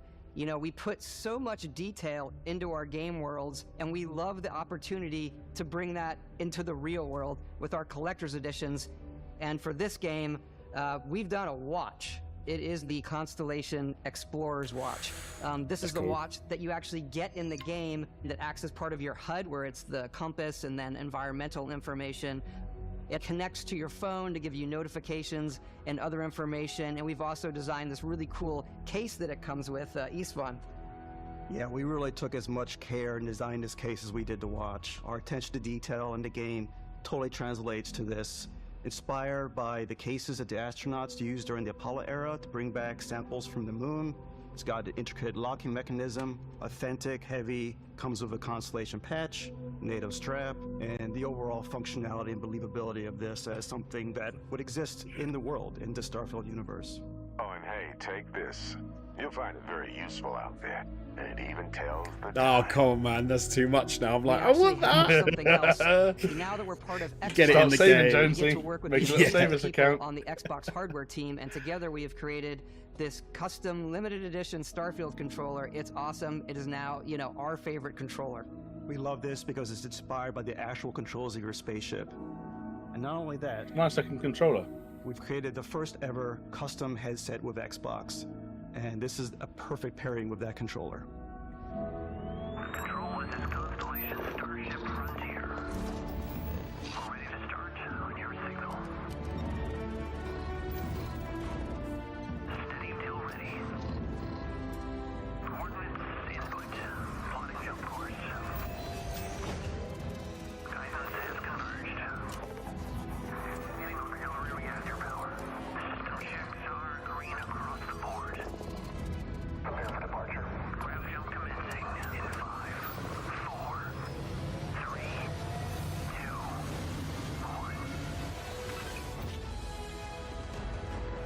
1. Yep. Even that, did you see how that was the same cutscene and they cut between? I reckon, yeah. And they haven't actually Every shown one of our any like games, we always flying put so through much the care atmosphere. into all of these the- little details that breathe life into our worlds. But Starfield isn't just a Bethesda Game Studios world, it's a Bethesda Game Studios galaxy. So why go this big with Starfield? Because we want to give you freedom on a galactic level. The freedom to experience both the exciting planets and the quiet ones. Scanning a planet before you land is a great way to get a sneak peek at the available resources you can use for crafting, building, and customizing. I think what's cool about this whole system that we generate the planet itself as a procedural content, but the handcrafted content itself comes as the player explore. Our system builds the planet as the player approaches it. We stitch together a block of terrain After that, we have the system that adds interesting locations for the player to explore, creatures to encounter, ore and plants to pick up. It allows us to add that touch of environmental storytelling that Bethesda is known for. Aggressive creatures have been disrupting our experiments. Their habitat isn't far from here. If you could take care of them for us, we would be in your debt. So even if your friends were to visit the same planet that you had, you would have a different story to tell. But can I meet them on a mountain if we turn up there at the same time?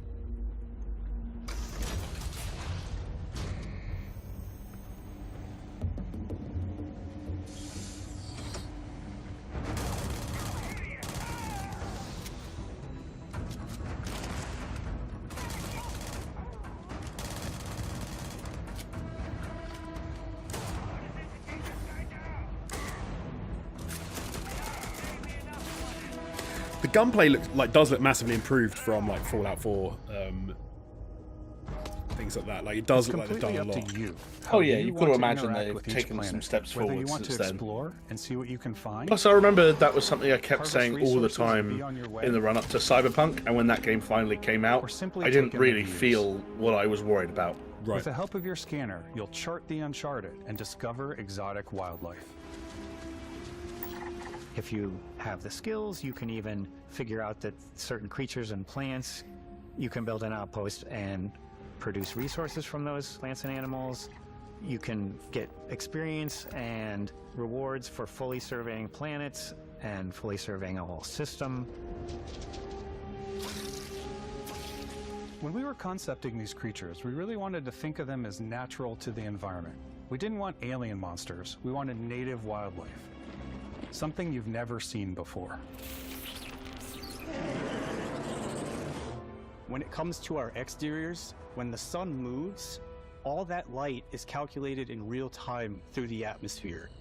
Our biggest goal for lighting with Starfield was to make the game feel more filmic, to use lighting and color to really make it feel more cinematic. Definitely looks like it's going to be a very attractive, very pretty game. Yeah, which again was something that maybe wasn't all the way there in some people's sort of fantasies for No Man's Sky, where like the procedural generation and the sheer volume of that game definitely took a hit on the level of detail they could cram in. Absolutely. It sounds like Bethesda are taking an approach that it's going to enable them to maintain like a level of consistency in the visuals that hopefully means that After some going exploring, straight you can from find one a of their spot to set up a base hand-built camp. and very well crafted cities to Outposts can be built almost a planet like anywhere this on doesn't any feel like there's any planet. disconnect. Definitely. And the habitat modules come in all shapes and sizes, filling all different purposes. You can even live in them. Assign crew and companions to work at your outposts for added bonuses and set up extractors to harvest resources while you're away. Something cool we have this time is we have a new fly cam where you can toggle between on-foot building, or you can now use a top-down isometric camera, which helps plan out larger parts of the outpost and placing those larger halves. So that way you can really plan your structures and what the overall feel of your outpost is. And then when you're on your feet, you can really decorate and fine-tune things much easier.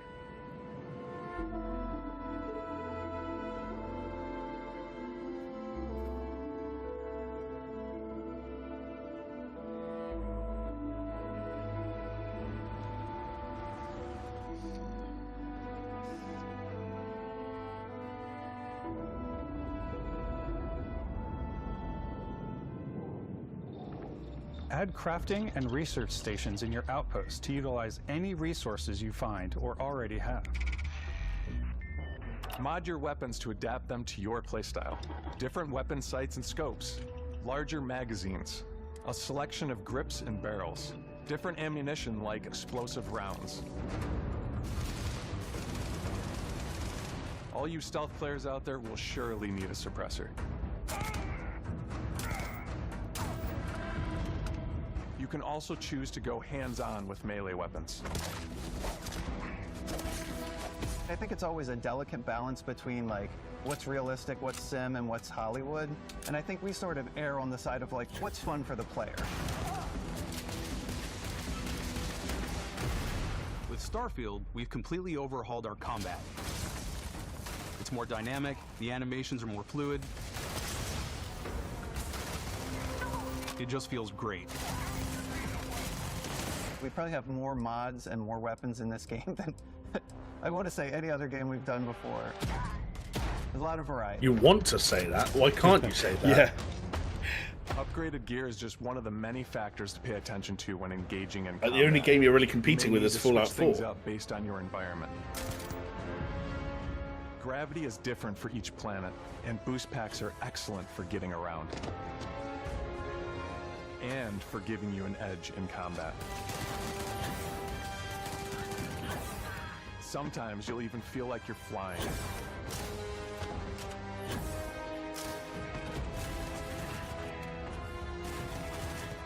Zero-gravity environments pose a different challenge. Firing a ballistic weapon in zero-G will actually push you backwards. Energy weapons, on the other hand, offer a more stable shooting experience. We also have mag weapons. These are high-powered electromagnetic induction ballistic arrays. Each barrel has its own targeting laser and can dish out some serious damage. That's pretty sick. Whether you want to get up close and personal with your own two fists, or you like more I compact like the idea of weapons just like punching pistols an and alien in the submachine head. guns. Or maybe You got to get an prefer achievement for like something punching bigger. 200 aliens. Yeah.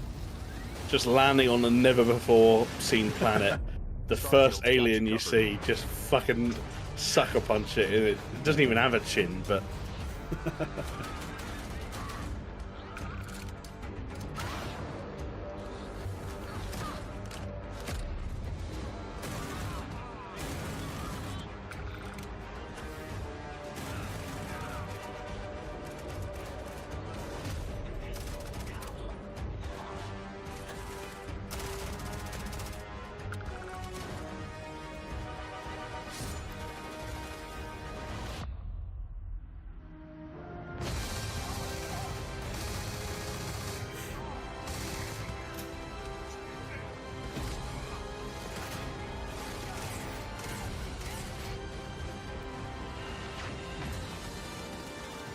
It's funny because obviously in these sort of like showcases, you're seeing someone fight enemies that they're totally like the right level to fight and they've played enough. But you know that like there's going to be areas where you go in there and you sink 1,000 rounds into one enemy and there's no damage, and you're like, oh shit, I forgot I'm playing that. I'm in the wrong place. RPG game. I shouldn't be here yet. I just need to Yeah. come back. Some dude with like a hammer kills you in like one Yeah, hit. exactly. Thanks I should have again for listened to being the with us skull that today. that person We are had just next so to their name. grateful that It you've was trying taken to the warn time me. and spent it here. I know there was probably a lot to take in. There's a lot to the game, even more than we could show here. can't fight the You know, as 2-foot we play space it, lunar we're all rat yet. sharing these It's unique too and tough. special moments that only a game like this can bring. When I think about what makes it special, it really is the people here. This game is a reflection of the incredible and passionate team that made it. All of them putting something special of themselves into it. So let's hear some of their favorite moments. I love the way that our final combination of all the new tech has come together to create some of the most beautiful sunsets and sunrises we've ever had in any of our games. I love the creatures, the exploration, every biome is different. The word that comes to mind is vast. I like to use our photo mode to take rock star photos. I just love that constant feel of discovery and, wow, I can't believe that there's more here. I'm most excited about our outpost building systems. My favorite part is every time you step out on a planet, it's a unique experience. You spend all this time building your ship, and you see it on the landing pad. These things are gigantic. It's the kind of thing that you just can't get anywhere else. There's something about seeing a tower over in the distance and going, I know the gravity's low here. I think I can make that jump. My favorite part is biomes, spaceships, audio design, planets, The day-night cycle, those details matter to me. Diplomacy, exploration, freedom. the ending. Beskar, obviously. I love the robot so much. The incredible amount of worlds we created. Sniper rifles, come on. Lever action, rocket launcher. Brain sprout. I love, but some people might find creepy. I don't know. I know it's right, Ben. The thing that I enjoy most about the game is the freedom to be who you want to be, do what you want to do. It's what you've come to expect from a Bethesda title, but on a much bigger scale.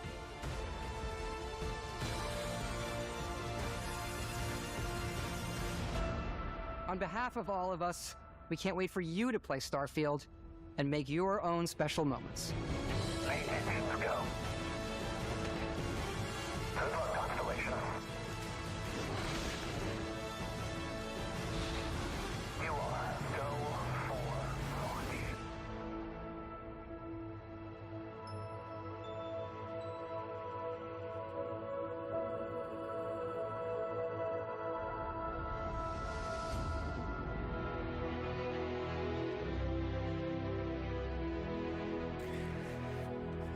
There you go. Soon, Jonesy. It's not long, is it? It's less than 3 months.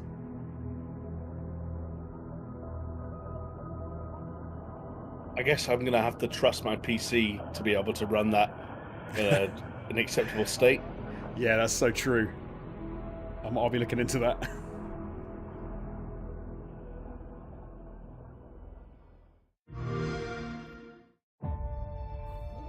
Speaky recap trailer, is it?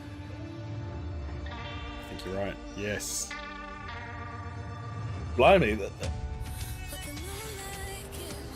I mean, you'd expect this to be the main takeaway from 2 hours of video games, but still, it's worth noting, a lot to take in, both Definitely. in terms of Starfield and beyond.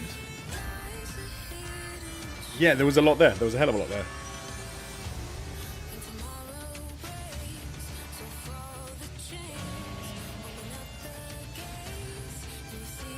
This is a cover.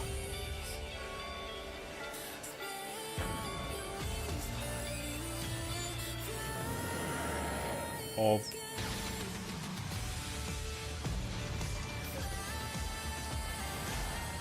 Maybe not. For a second there, I was like, I know this song.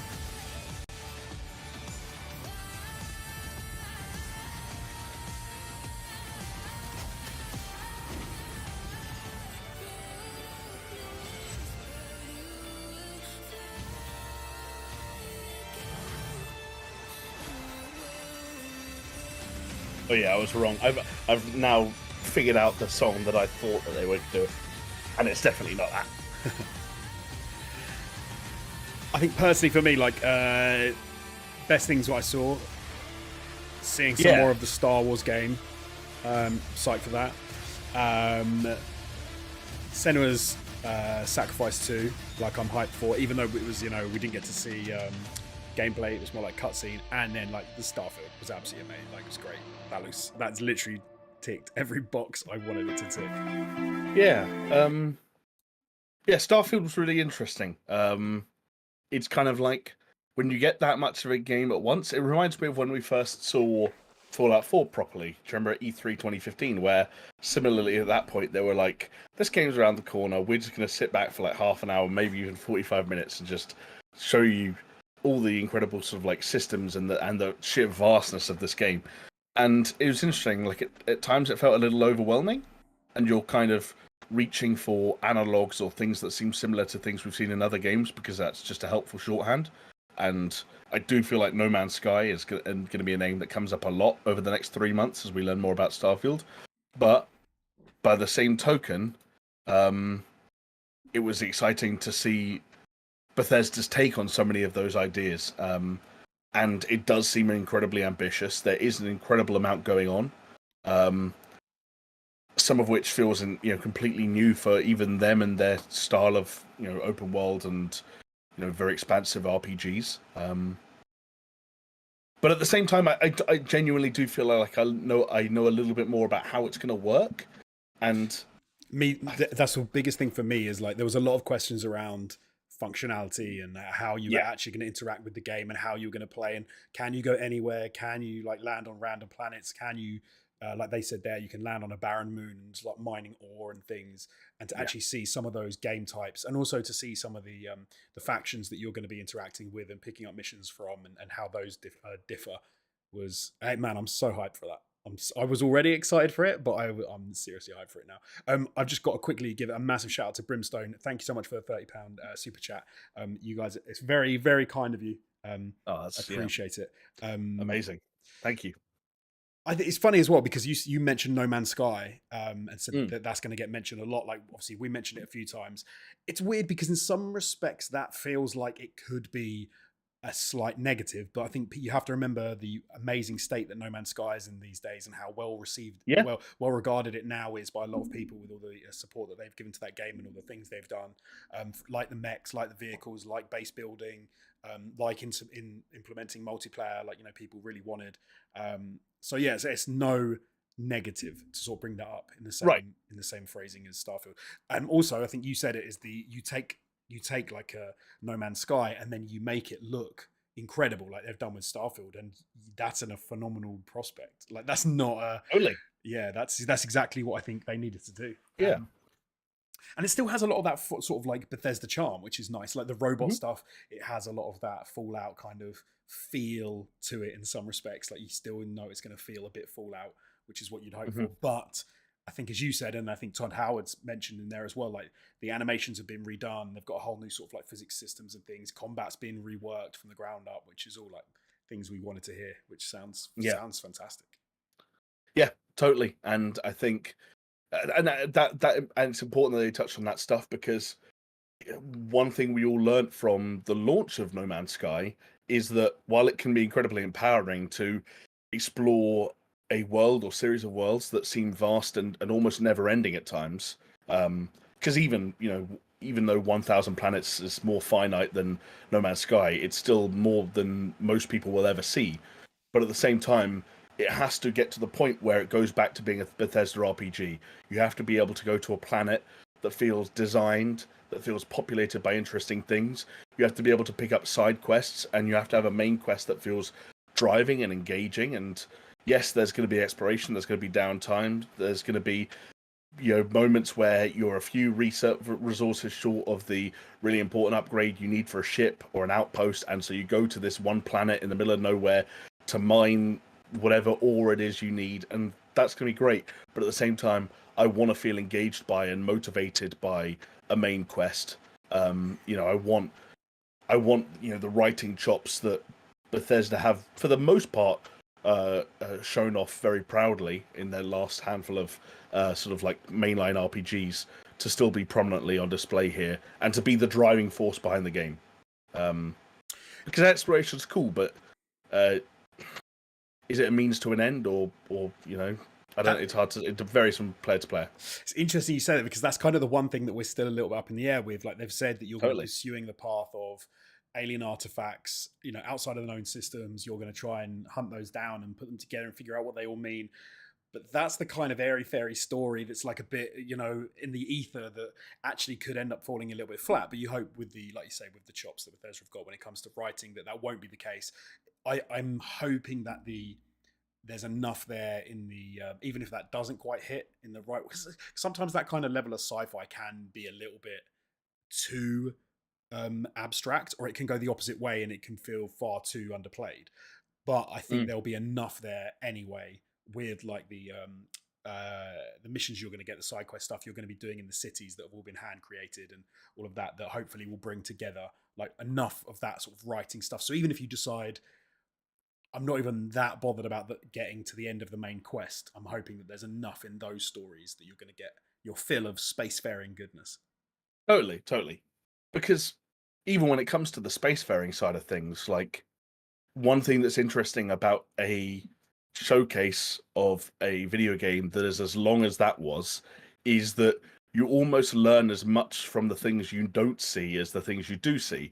Right. And so, for example, one of the things we noticed during it was that it seems clear, to me at least, that taking off from a planet or an outpost or whatever the case may be, and leaving that planet's atmosphere and going into outer space will not be a seamless real-time interaction. Like there will be some kind of it will still be real time, but there'll be some kind of cinematic element that kind of takes over and kind of obscures some of the the distance that's being traveled or what have you, or obscures some of those transitions. And then I start to think about, okay, well, what does that mean? And it means that the game can really cheat when you decide to land on a barren planet, let's say, and you're looking at this planet, this sphere, this globe in front of you, and you're like, oh my god, I'm looking at hundreds of thousands of square miles of land. Where am I going to go? It doesn't matter where you put your little flag, which pinpoint of the map you pick, because as soon as the game decides it's going to take over, there's going to be a cutscene transition, and then you're going to land on a part of the planet that, as they just said in that video, is going to be generated as you arrive there.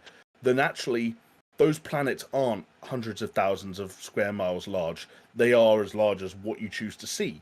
And then when you land there, and then you're on foot. Of course, the other thing with this, the way this differs from No Man's Sky is in No Man's Sky, you could get in your ship, take off, stay within the planet's atmosphere, and just cruise along at however many miles per hour. Yeah. You can't do that. All the exploration in Starfield is on foot, which means they never have to worry about what happens if I hold the analog stick forward to the point where I've traveled thousands of miles. Why haven't I run into this? Or there's the expectation that no one will ever do that. There are no speeders. There's no four-wheeled ground vehicle. It's you're just walking forward until you're bored. And that gives them a lot of opportunities to kind of cheat in terms of what you do and don't see, and how barren those barren planets are, and how much landmass they actually have to procedurally generate, if that's really how that system works. I think because they even said, didn't they, that you can land your ship, go and do whatever you want, and then you can fast travel back to your ship. Because obviously the reality is, if you do decide to take off in one direction and you were running for however long and you're miles away from your ship, that's going to be a ball ache to have to turn around and run all the way back. So they're like, no, just hop it, just fast travel, get in your ship. And then I guess if you wanted to go somewhere else on planet, that could be one thing that's a little bit frustrating, is if there's, let's say, a few locations, like you said, they're not real physical locations, but they're locations marked by waypoints. You'd have to maybe jump into orbit to then pick a different location to then have the game land you at that different location to recreate it. Or maybe you can fast travel on surface from one point to another. Maybe.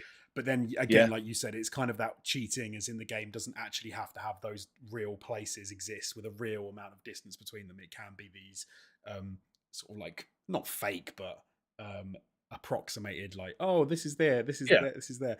It's an interesting idea. I wonder if you could land at one, let's say there was 2 points 500 miles apart on a planet, and you landed at one. I wonder if you could point in the direction of where the other should be and just run and boost and jump. Put a rubber band around your analog stick so it's pointed forward. Yeah. And if can you get to that point, and is it the same as it was the first time you landed there? Exactly. That'd be or has it been procedurally generated?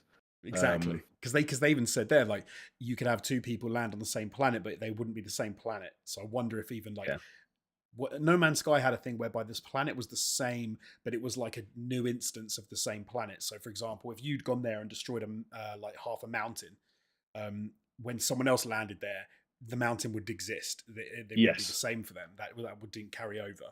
But yeah, this seems to suggest that you wouldn't even necessarily have a mountain in the same place. It would be the procedural stuff would be different. And then maybe like No Man's Sky, it kind of scrapes the surface level metadata, biosphere, atmosphere, flora, fauna, and makes that stuff persistent. But that's basically it. Yes, yeah, but does look fantastic. Well, I've got to say, from Xbox, I thought a really good show, especially based on I think the last time we saw I can't remember when was it, a month ago, the Xbox show 2 months ago, when it was supposed to be didn't we have an Xbox show quite recently? Not that I know of. Didn't we? I thought we had one the other day. Oh my god, I'm getting so confused with what shows we've had. We've had a PlayStation showcase. We've had Summer Game Fest. What was the one we had before that? What was there? I can't even remember. I'm going back a couple of months now. Name it.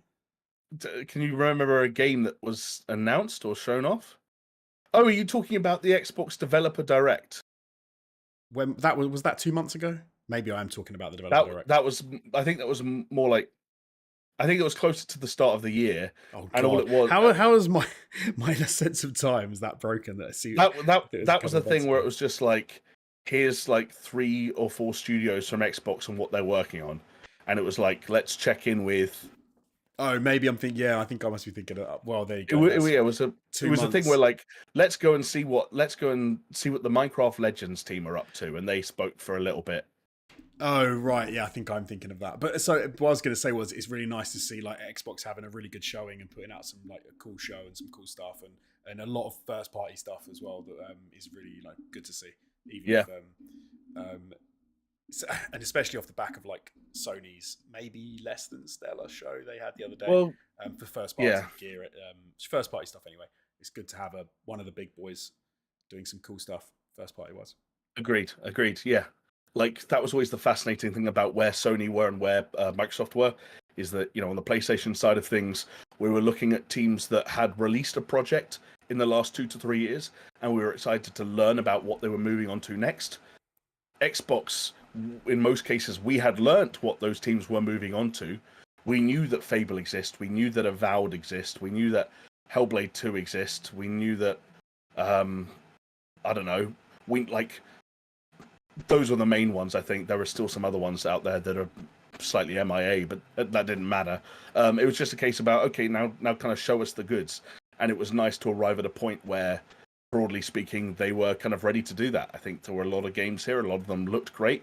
And a lot of them, most importantly for the Xbox platform, feel real. And like we will get to points, I think, in the next couple of years where, like assuming that, you know, everything goes well for the remainder development and that these games are well received through Starfield and Fable and Avowed and Hellblade 2 and obviously Forza Motorsport you throw in there, like, and even things that are new to us but like might take more significance in the coming months, like Clockwork Revolution from In Exile, to just to name one. Like, when those games come out and are well received and people realize, oh, there's a critically acclaimed new Fable game and it's an Xbox exclusive, that's where the importance of some of those acquisitions that Xbox have been making over the last 5 years and the time and the space that they've been allowing these teams to make these titles, that's when it really starts to hit home in a way that maybe hasn't in the last couple of years, in spite of, well, because like it just felt a bit too stop-start, you know? Yeah. Like Halo Infinite wasn't all the way there. Forza Horizon 5 was like great, but like isn't a system seller. Psychonauts 2, they kind of benefited from how late in that game's dev cycle they bought Double Fine. Pentiment was too low key to really, you know, move the needle for console sales. Redfall was a disappointment. Like, I hope this showcase was the start of them beginning to get their ducks in a row. And there's still just a shitload of teams who like are sitting on either known projects that we didn't see here today. Like, we didn't see Contraband today. We didn't see Perfect Dark today. We didn't even see Stalker today. We didn't see Everwild today. We didn't see State of Decay 3. Like, it's cool that Xbox are in a position where they could put on a great showcase. We are not distracted by what's missing, and yet afterwards realize they could do another one of these in 6 months with a whole new host of titles, and it could be just as fulfilling. That's a powerful position to be in. Yeah, absolutely, and what a great position to be in, especially off the back. Well, assuming like Starfield does really well, like to sort of have that under your belt as well as like a big game that we're assuming at this point is going to do very well, be very well received. Yeah, like what a great place to be in. And I think it's after the lackluster sort of like start that gaming has had this year, it does feel like that is needed, and it's glad. I'm glad to have it. Yeah. Okay. Yeah, I'm glad to have it as well. I don't know if I agree with the state of gaming this year. I think this has been one of the best first 6 months of a year in gaming, like, in a long time. Okay. I was a little bit more. I was a bit down on this year until Summer Game Fest, and then I was like, okay, this is like looking up a bit.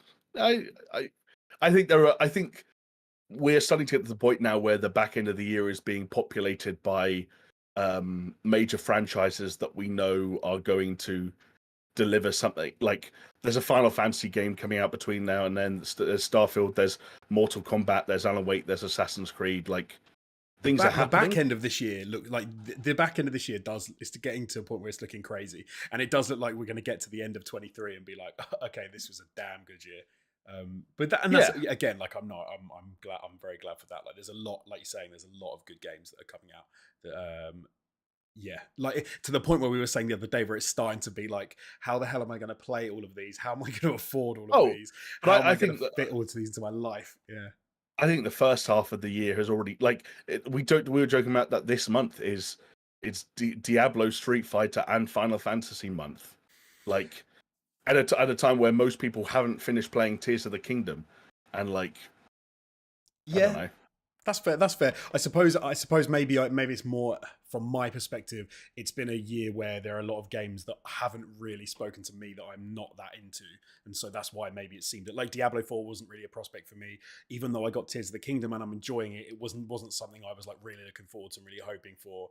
I was hoping for more, and then you look at the back end of the year and you start to talk about like Spider-Man 2, Alan Wake 2, and Mortal Kombat, and you start to look at like the big ones. Even I'd say Hogwarts Legacy sort of kept me going for like a month, which was good. I had the opposite thing because I fell off Hogwarts Legacy because it's like fucking Resident Evil came out and Dead Space came out and Hi-Fi Rush came out and like I know like you were saying, a lot of this, you know, mileage may vary depending on how much you actually want to play any of these games and how much of them you pick up, but yeah, Star Wars Jedi Survivor. Like, I was lucky that I forgot, but I didn't even get Survivor. Do you know what I can do? I can do this month. I can get Jedi Survivor. I'm going to get Jedi Survivor this month. Yeah, totally.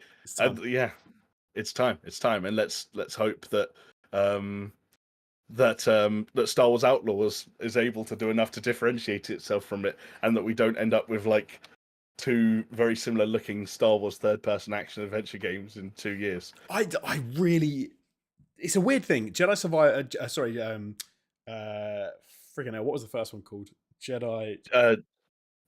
Star Wars Jedi Fallen Order. Fallen Order. Two words. I was surprised I was so into Fallen Order. Like, it's not really my cup of tea usually, but I really got into it, and I think some of the Star Wars like lore and skin and feel like did a lot of the heavy lifting with that for me. I was surprisingly like into it as I was, and I'm there for Survivor because I think it's going to be an improvement on the original, and so I'm really looking forward to playing it. Really looking forward to getting it. I really hope Outlaws is not of the same ilk, because I don't know how many times that like I'll be able to push past like my resistance to that kind of format of game, like more like a FromSoft game, more like a get all your health back and all your enemies get revived and you've got to like I want something different, and the prospect of having like a full-on Star Wars third-person action game just it's so exciting to me. I don't want it to be like Jedi. I don't want it to be like that. I want it to be totally different. You'd hope that like that Disney and Lucas are kind of being smart enough with the way they're kind of chopping out that license and the pitches they're taking, that they're just being careful with like, okay, that sounds different enough to what Respawn pitched, and so you've got the go ahead. But like, yeah, it's interesting. Like, Massive Entertainment are in a fascinating spot where they are the developers of a new Star Wars game and the Avatar game, and we don't really know a huge amount of what either look like. Right. And we'll learn more, I think, about both probably tomorrow. But it's also, I have faith in them because, I mean, they are as like most recently, they're the team behind both Division games, and I thought they were wonderful. But I doubt there's that much that you can take from the world of the Division to the world of Avatar. So it's interesting to see how Massive kind of expand and apply different learnings from their prior work into these new and beloved kind of worlds, which must be pretty daunting. I've actually got I am wrong. Kerry Baldino's just reminded me of a game that I haven't mentioned this year, was massive and we should all be grateful for, which of course is Lord of the Rings Gollum, which we should all be. Do you know what? For. So where would 2023 be without the Lord of the Rings Gollum? But luckily, Jamie, you don't have to wait that long because Gimli, the game, is going to be coming out. And that's going I've already forgotten what that game's called. Me too. It's not Gimli the game. Gimli the game. Not from Daedalic. Daedalic? Yes. Yeah. Thankfully. From someone else. Thank goodness. From a team whose name we don't know, who are, like I said at the time, are probably extremely angry that Daedalic and Lord of the Rings Gollum even exist, because now no one will be able to take a Lord of the Rings game seriously. It's either really unfair because it's going to get slammed no matter what, or it's done the massive service because no matter, even if that game is mediocre by its relative, like how good it is, everyone's going to think it's amazing because they're going to say, "What a great game!" A Unfortunately for return them, to form for Lord of the Rings. yeah, Joel said it's called Gimli. Where's my axe? I mean, I'd play that game. Yeah, there you go. It's a point and click adventure game. You have to look for his axe. Just check every drawer, every cupboard. He just has to hunt for an axe. The whole thing. Smash rocks, look for axe. Break drawers, look for axe. Brimstone's asking how many more, if we're going to stream any more of the showcases. Jamie and I will have to have a chat and see what we can do. They come pretty thick and fast over the next couple of days, and I don't know. Obviously, we've got the pod that we will hopefully be recording tomorrow. I'm trying to think who's left. So Ubisoft is left. Capcom is left. And two. Annapurna Interactive was been and gone. Am I right in saying that? Yeah, I think Annapurna was like a weird thing that was like Annapurna's not actually listed on Summer Game Fest's schedule for some reason. Right. So it that's like its own weird thing. I think the PC gaming show might start. It's like tonight, so that's a no. And then yes, both Ubisoft and Capcom are tomorrow, which is tricky for us, like we said, with the podcast and with work.